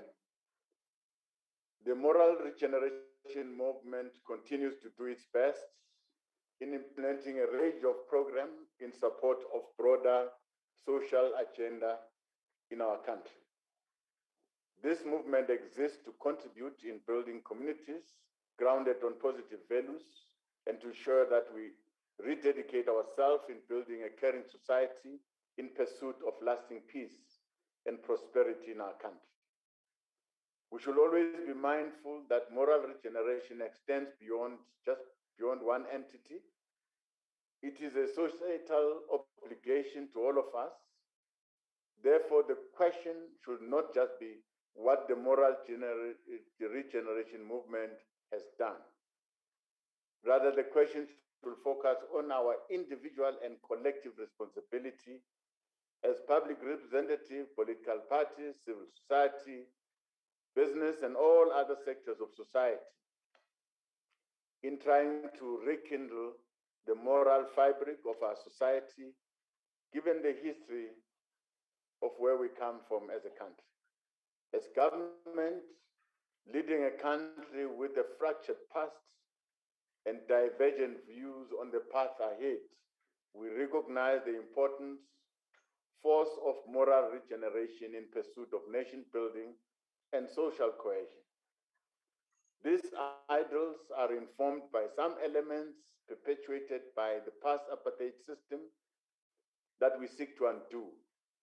Within this context, the work of the moral regeneration movement forms an integral part of our efforts on building social cohesion. In terms of the programmatic intervention led by the moral regeneration movement, these are informed by the Charter of Positive Values, which in itself is an expanded version of the founding values of our Constitution. In promoting these values, Chair, the moral regeneration movement uses platforms of dialogue to build and advance social cohesion within communities. As part of ongoing work being implemented by the movement, there are various initiatives such as the promotion of a Charter of Positive Values across institutions, ethical leadership programs for public office bearers, which include induction of newly elected municipal councillors, strengthening the response of gender-based violence and femicide through the integration of the National Strategic Plan on HIV, TB, and STIs, and the National Strategic Plan on gender-based violence and femicide, and the implementation of men and boys social behavior change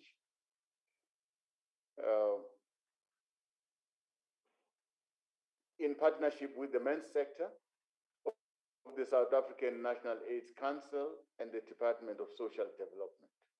Pledges between traditional and quiescent leaders, interfaith leaders, traditional health practitioners, and government to work together in scaling up interventions against all social ills, gender-based violence, femicide, child abuse, teenage pregnancy, and intervention under SANAC to end HIV and TB as a public health threat. Honorable Chairperson, despite numerous challenges confronting our country, such as deep inequality, racial intolerance, high incidence of gender-based violence and femicide, high rates of teenage pregnancy, and many other social ills, we still can attain the goal of a united and a cohesive society. This can only be achieved through the honest commitment and by the active participation that is grounded on strong social compacts with all sectors of society. It remains incumbent upon all of us to continue playing our part in making a positive contribution in building a united, economically inclusive South Africa. The Deputy President, as a patron of the movement, plays an active part in ensuring support to these efforts of the movement. Thank you very much. Thank you very much, Deputy President. The first follow-up question will come from Honorable Nana. Honorable Nana. Nkosi Mhlanga phambili. Bendibhalile kapha ku chat box ndacela uDeputy President abe ready banizawubuza ngesiXhosa umbuzo wami.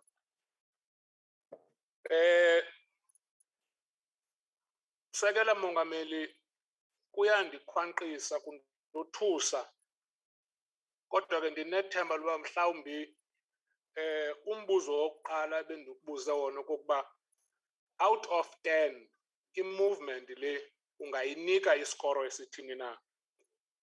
Umbuzo wokugqibela kwimibuzo yam ungqale kuwe ngqa ukuba wena xa uzigoca-goca njengomfo kwamabuza uzibona ingaba ukulungele na ukukhokhela le movement ibaluleke kangaka kwilizwe lobawomkhulu.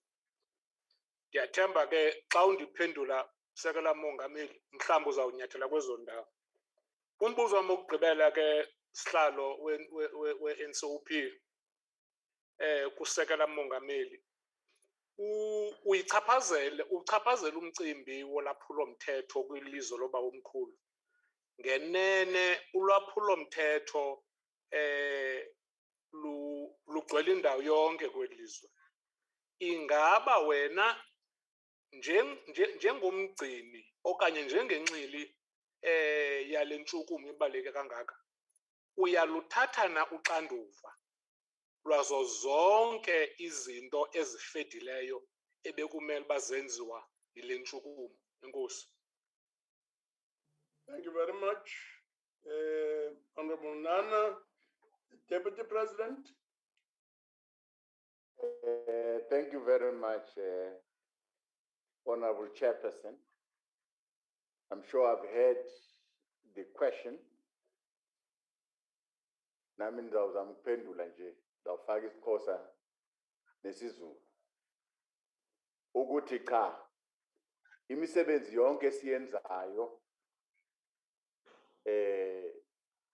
thina la kule movement, moral regeneration movement, nalabo abayikhokhelayo le movement. Mina ke ngiyayibona imisebenzi abayenzayo, kodwa ke le movement le ifuna wonke umuntu abambe iqhaza. Sengisho ukuthi asikwazi ukuthi sina sonke sihlale sibhekele nje abantu abawu-10 sicabanga ukuthi bangayichange i-course ne-direction the country is going to take. Manje ke bayawenza umsebenzi futhi ke abanayo nemali eningi yokubiza ama-meetings lawa. Yingakho ke bayasebenzisana nama-department afana ne-Department of Health, bayasebenzisana ne-department efana ne-Department of Social Development, ngoba ilapho kukhona khona izinto eziningi ezihlupha imiphakathi. Mina ke kuzaba kubantu esibasizayo, abantu futhi esikhuluma nabo ukuthi basho ukuthi umsebenzi wethu uyabagculisa kanti futhi awubagculisi. Sisebenzile ke namakhosi esifundazweni esifana neKwaZulu Natal, iMpumalanga, iLimpopo.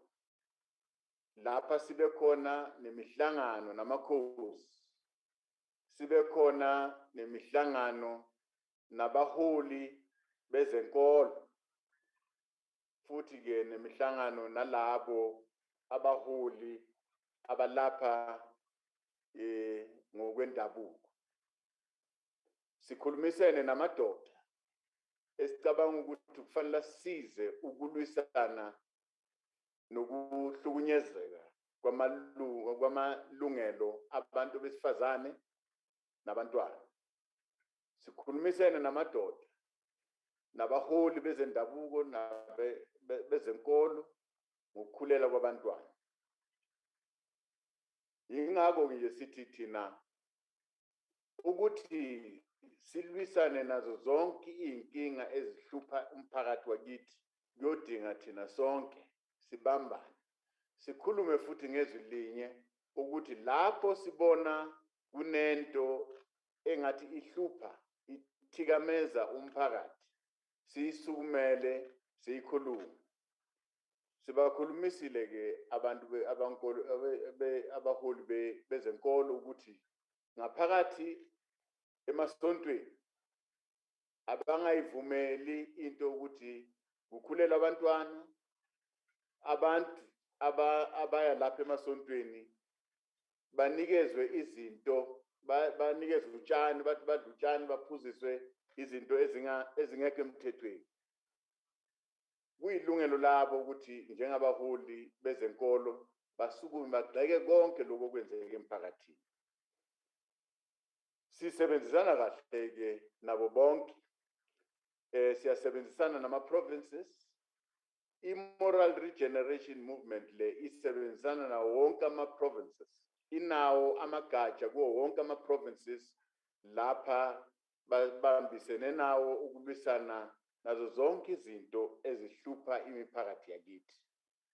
Ngakho-ke nawe ungasebenzisa yakho ingqondo nje ukujaja iscore ukuthi hayi imisebenzi yenu ngiyibona iyaphumelela ngiyibona ingaphumeleli, kodwa ungakhohlwa ukuthi nawe kufuna uzijaje uzinikeze iscore ukuthi wena wenzeni ngaphambi kokuba uzojaje abanye abantu. Ngiyabonga.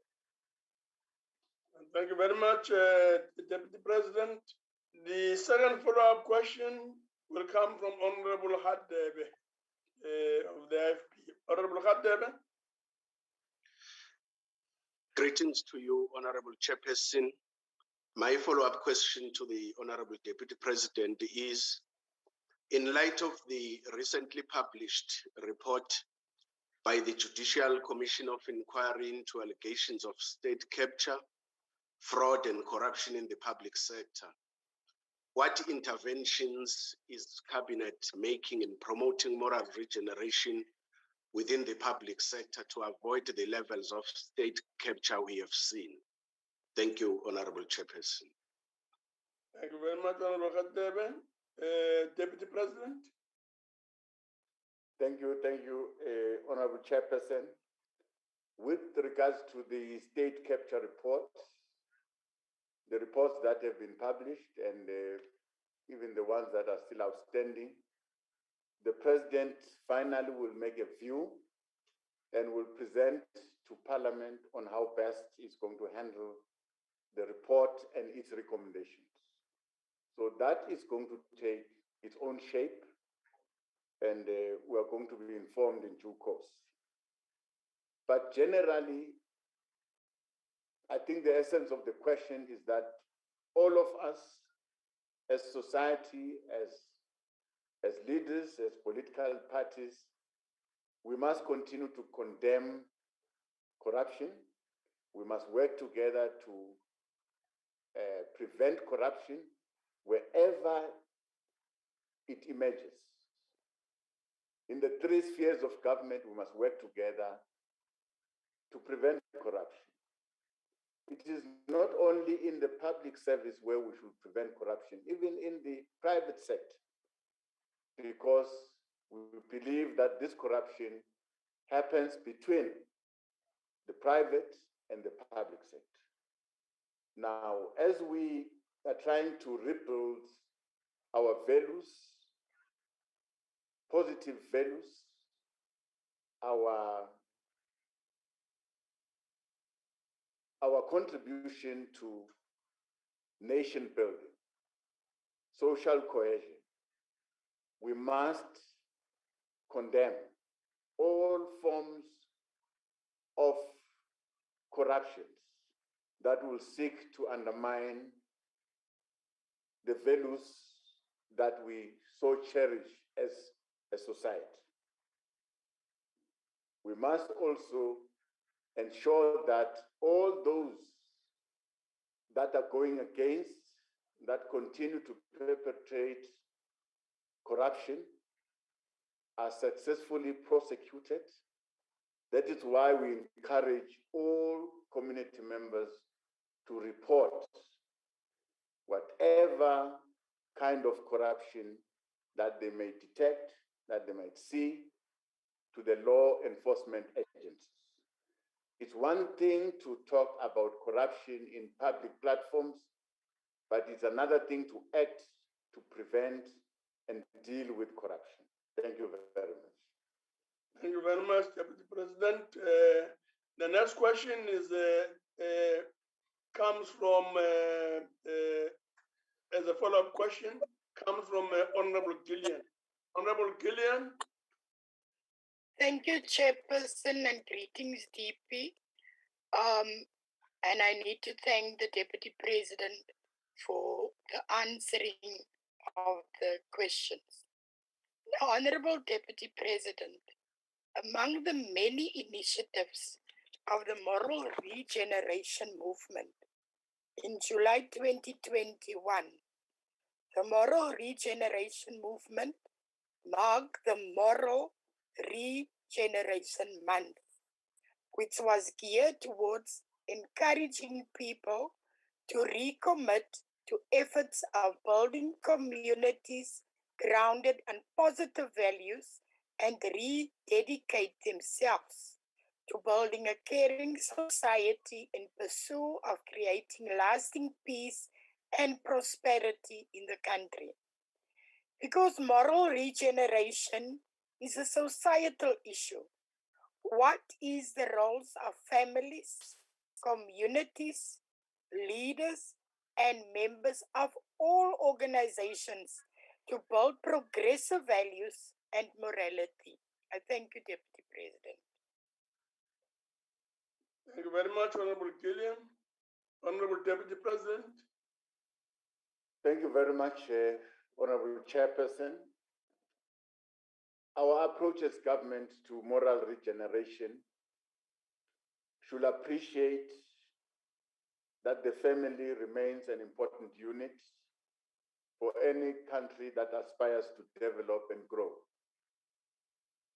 It is at a family level that we can inculcate ethical and cultural values of Ubuntu that is required in building national unity, respect for life, respect for property, building a sense of community security, building patriotism and nationhood.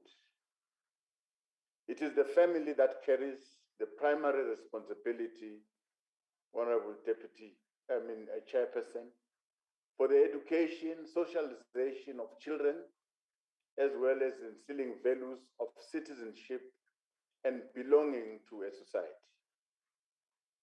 Where people develop antisocial behaviors and lack of respect for societal rules, the family as a unit should step in and counsel against such behaviors as they undermine the cohesion and the broader society. That is why, as government, we provide the possibility and the possible extent social security interventions in order to shelter the vulnerable children, people with disability, the elderly from socio-economic exclusion, and ensure that they have food on the table. For if people do not feel a sense of belonging, if people don't feel safe, and people don't feel loved, they don't feel obligated to respect societal values. So yes, I agree with the honorable member that as much as we put family unit at the center of our efforts as a country to build social cohesion, we must, as leaders in our different parties, political parties, all sectors in our society, to work together to inculcate these positive values and strengthen the work of the family as a basic unit of our society. Thank you very much. Thank you very much, Deputy President. The fourth follow-up question comes from Honorable Plenary. Plenary. Thank you very much, Chairperson.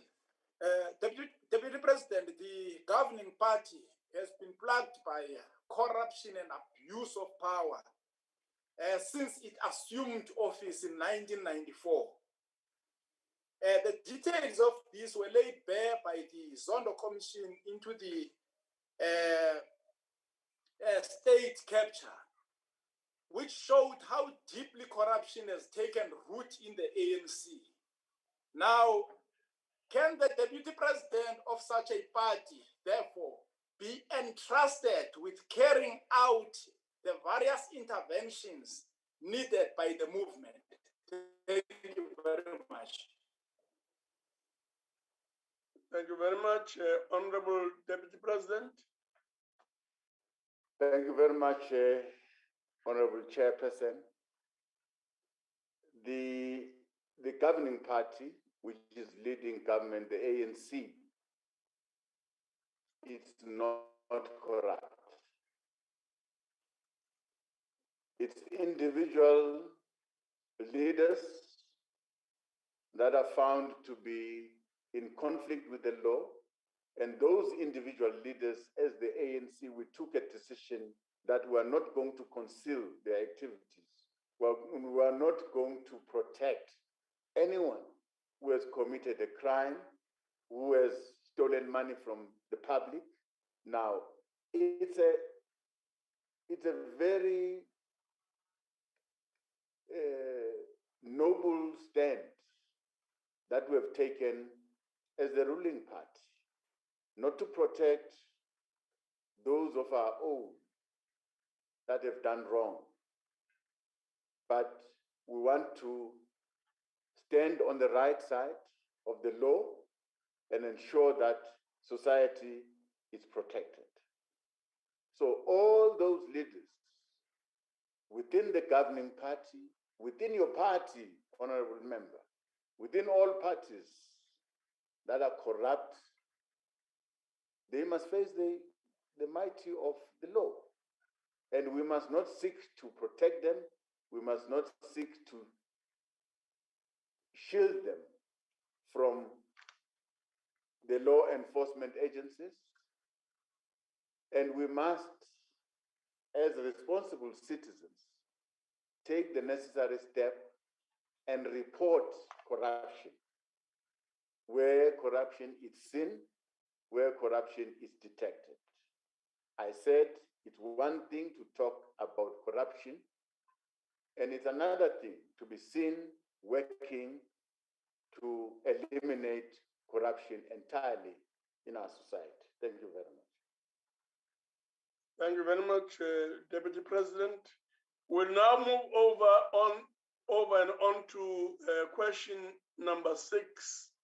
The question is on economic reconstruction and recovery plan.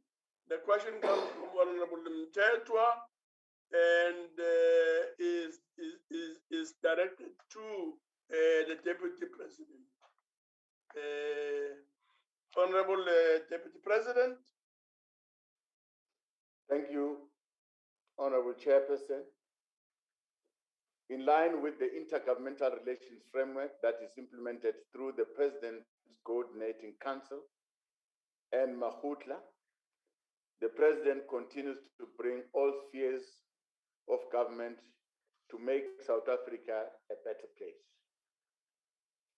We thus confirmed that the implementation of the Economic Reconstruction and Recovery Plan is being coordinated across all spheres of government.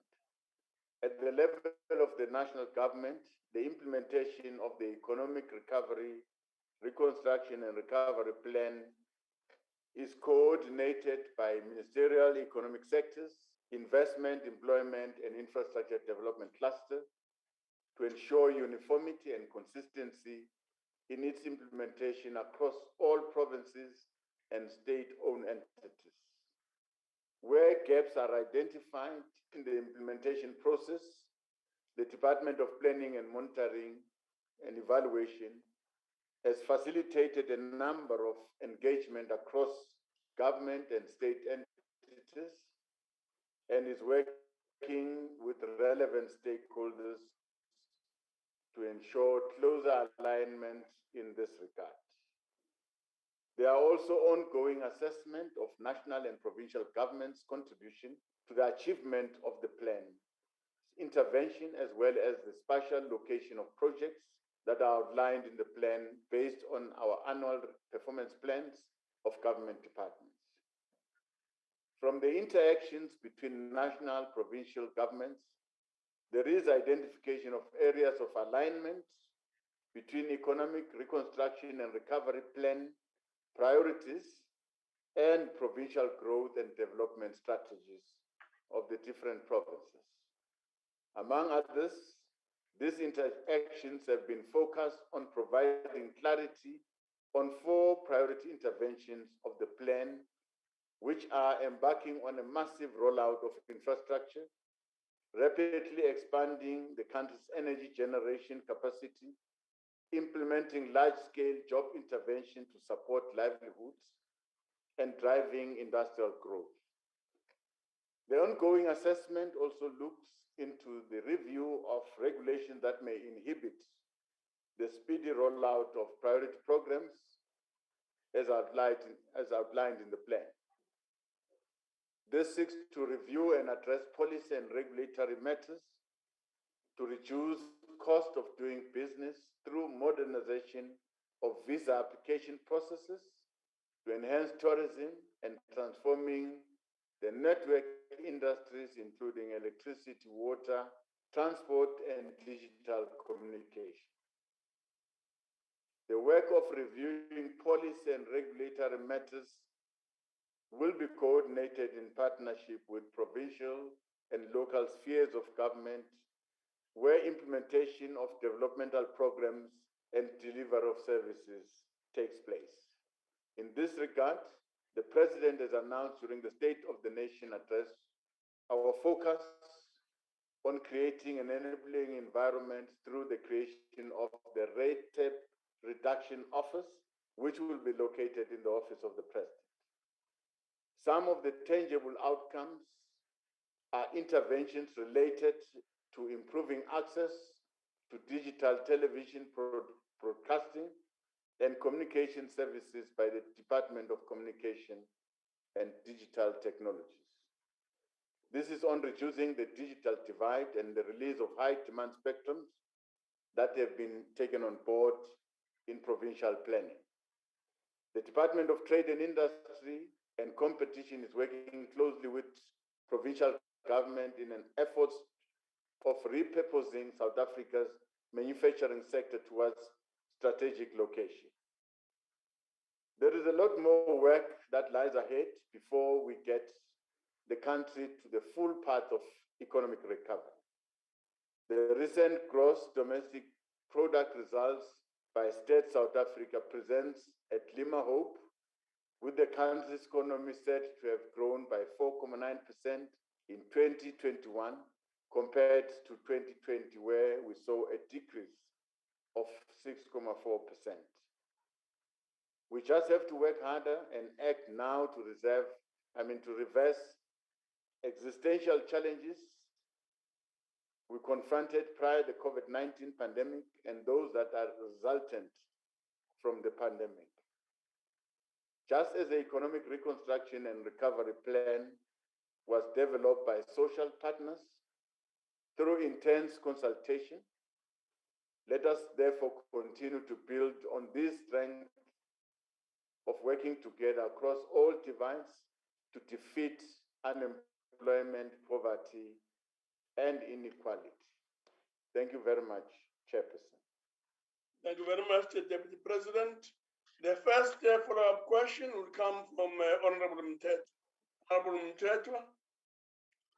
Thank you very much, Honorable Deputy President, for your response to my question.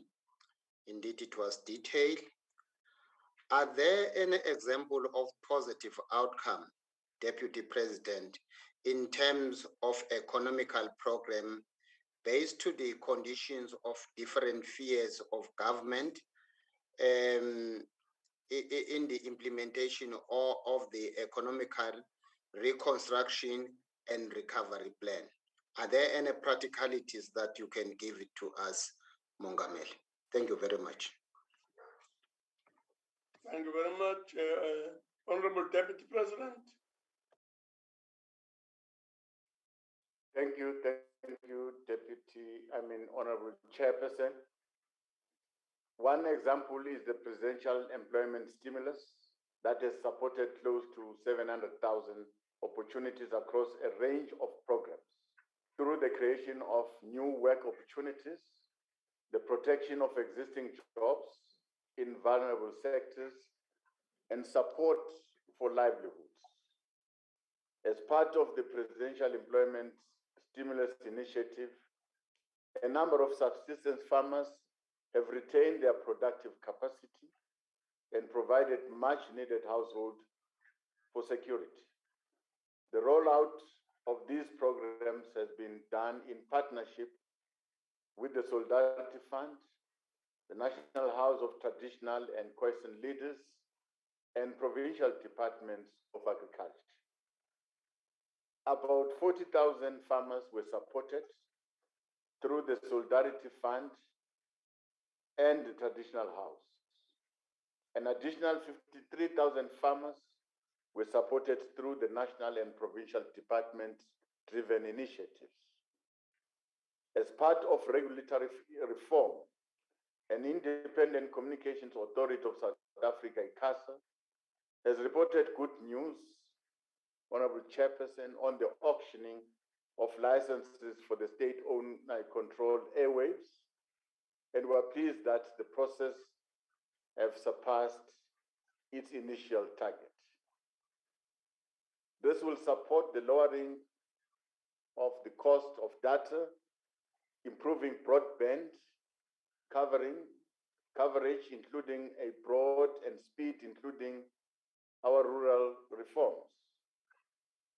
On the infrastructure front, the fast tracking of one phase, phase one of Umzivu water project that is located in the Eastern Cape, which includes the construction of Dabelanga, Lalelani, and Mbogazi dams, set to supply water to thousands of households in the OR, Tambo, Jogabi, and Alfred Nzo district, respectively. These projects will improve water supply to rural areas within the provinces and provide much-needed employment opportunities to local communities. The upscaling of Welili Isizwe Rural Bridge Program to deliver 95 bridges a year from the current 14 in progress. These are some of the initiatives that are there in our reconstruction and development program that I can highlight, Honorable Chairperson. No, thank you very much, Deputy President. The next question, which is the follow-up question, is from Honorable Lutuli. Honorable Lutuli. Ngibonge hlalo sekula mongameli kulezi zinhlelo okade uyishitshelana ngazo namhlanje ingabe zikhona yini ezizo-create additional state-owned companies ezizokwazi ukuletha nokwenza amathuba emisebenzi kulabantu abawu-11 million esinabo lapha eNingizimu Afrika bangasebenzi if zikhona zithini iy'nhlelo onazo. Ngiyabonga kakhulu. Thank you very much, Honorable Deputy President. Ngiyabonga hlalo. Esingakusho nje ukuthi sasishilo ukuthi kule recovery plan sifuna ukuqiniseka ukuthi i-industrial capacity yethu is being scaled up so that we support manufacturing, especially in the economic zones that we have been identified in the different provinces, in Limpopo, in Mpumalanga, in the Free State, where the Department of Trade and Industry and Competition is working together with provinces to try and develop those economic zones and allow SMMEs to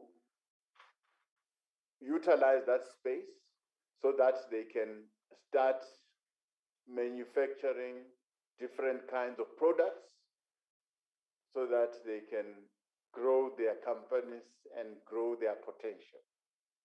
We hope that in the process, when these economic zones are fully functional, as supported by the national government and provincial government, we will be in a position to make a dent in terms of the unemployment figures that the honorable member has cited.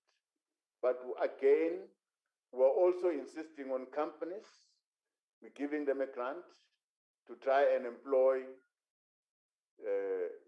young people so that they can get experience. Now, as you employ young people, government will be able to give you a grant so that you give them an opportunity to gain the necessary experience. The employment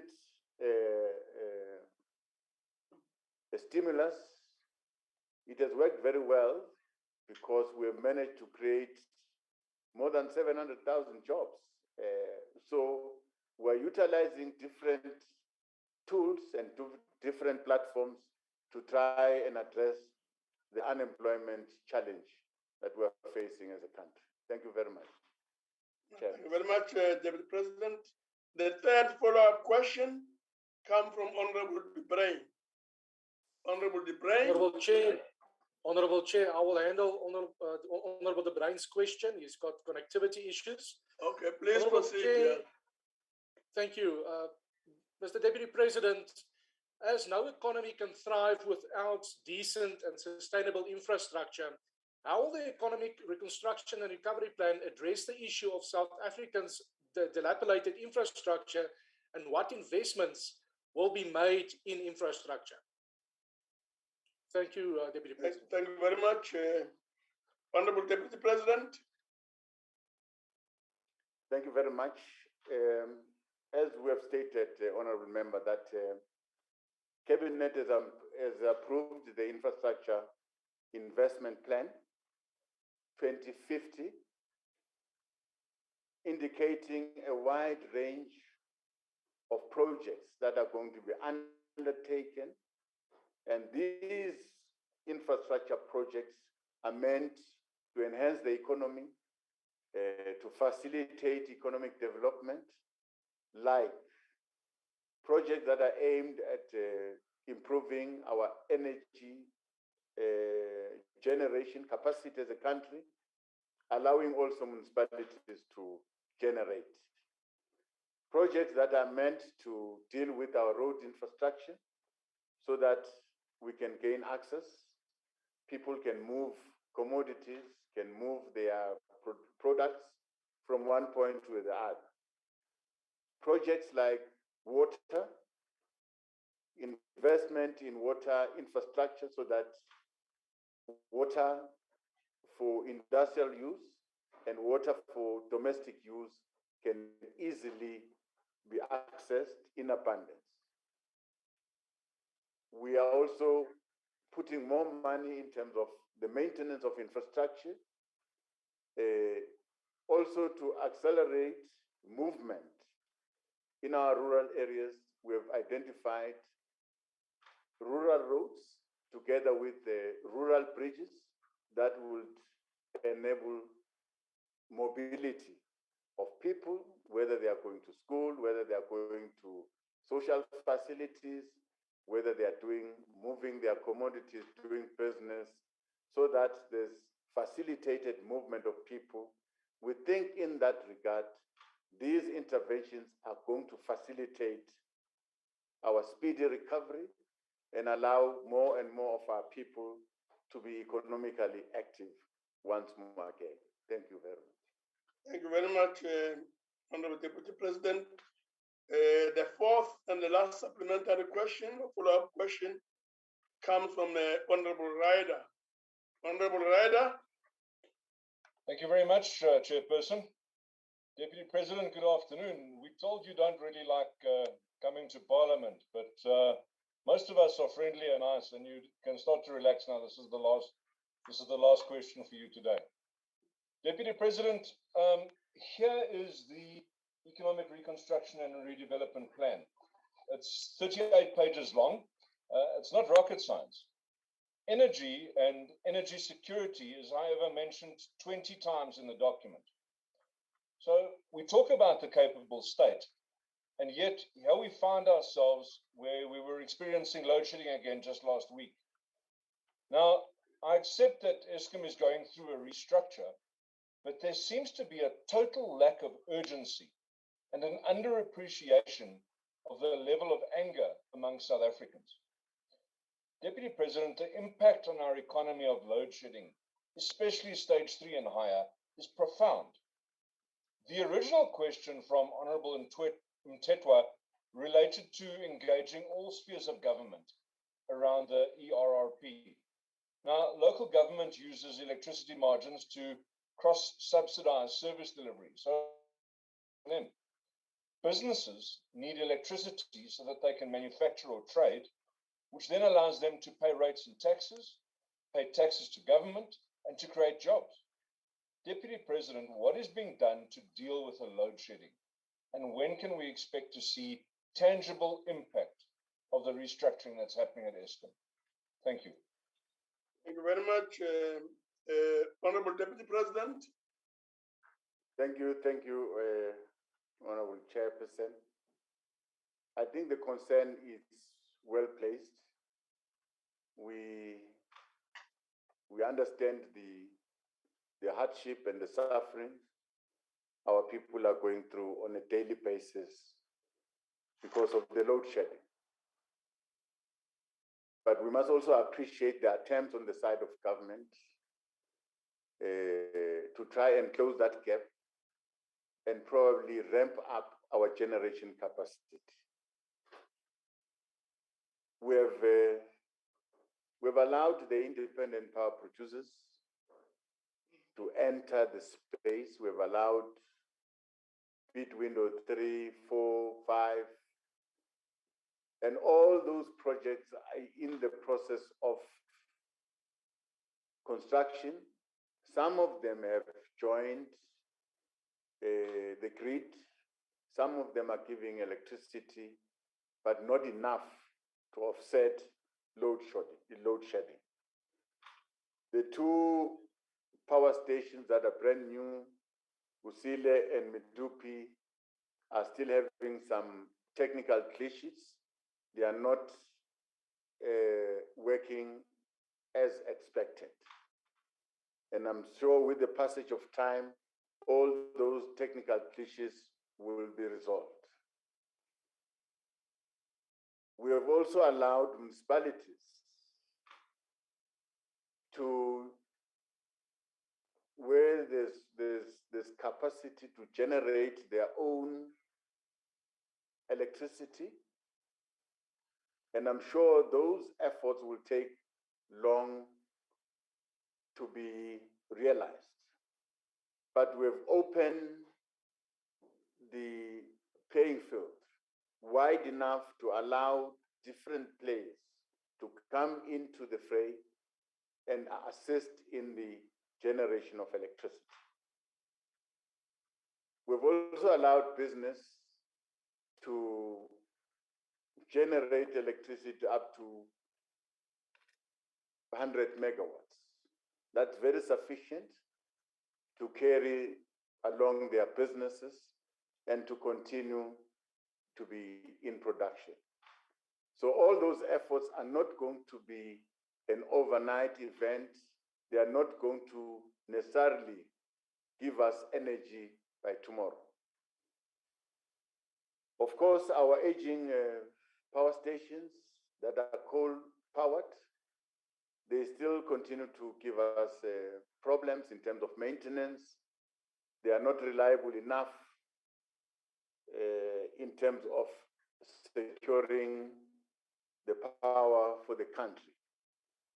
The unplanned outages in those power stations are more than the planned outages, which disrupt any plan by the leadership of Eskom to provide reliable electricity to the whole country. By that, we must, as government, really apologize for all these hiccups that disrupt the life of ordinary people and businesses. but we're committing ourselves, we're on a path of recovery, and we're going to deal with our energy situation and restore the country to its full potential. We understand very well that energy is one of the components that we need in order for this economy to recover. Water is one component that we need in order for this economy to grow. That we understand well and good. Thank you very much. Thank you very much, Deputy President. Honorable members and delegates, I would like to take this opportunity to express their appreciation to the Deputy President for availing himself to answer questions by and from members. Thank you very much, Deputy President. Honorable delegates,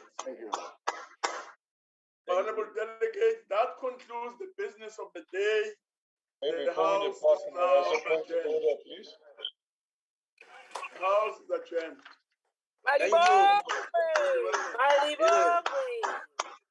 Thank you, Chair. Recording stopped. Thank you.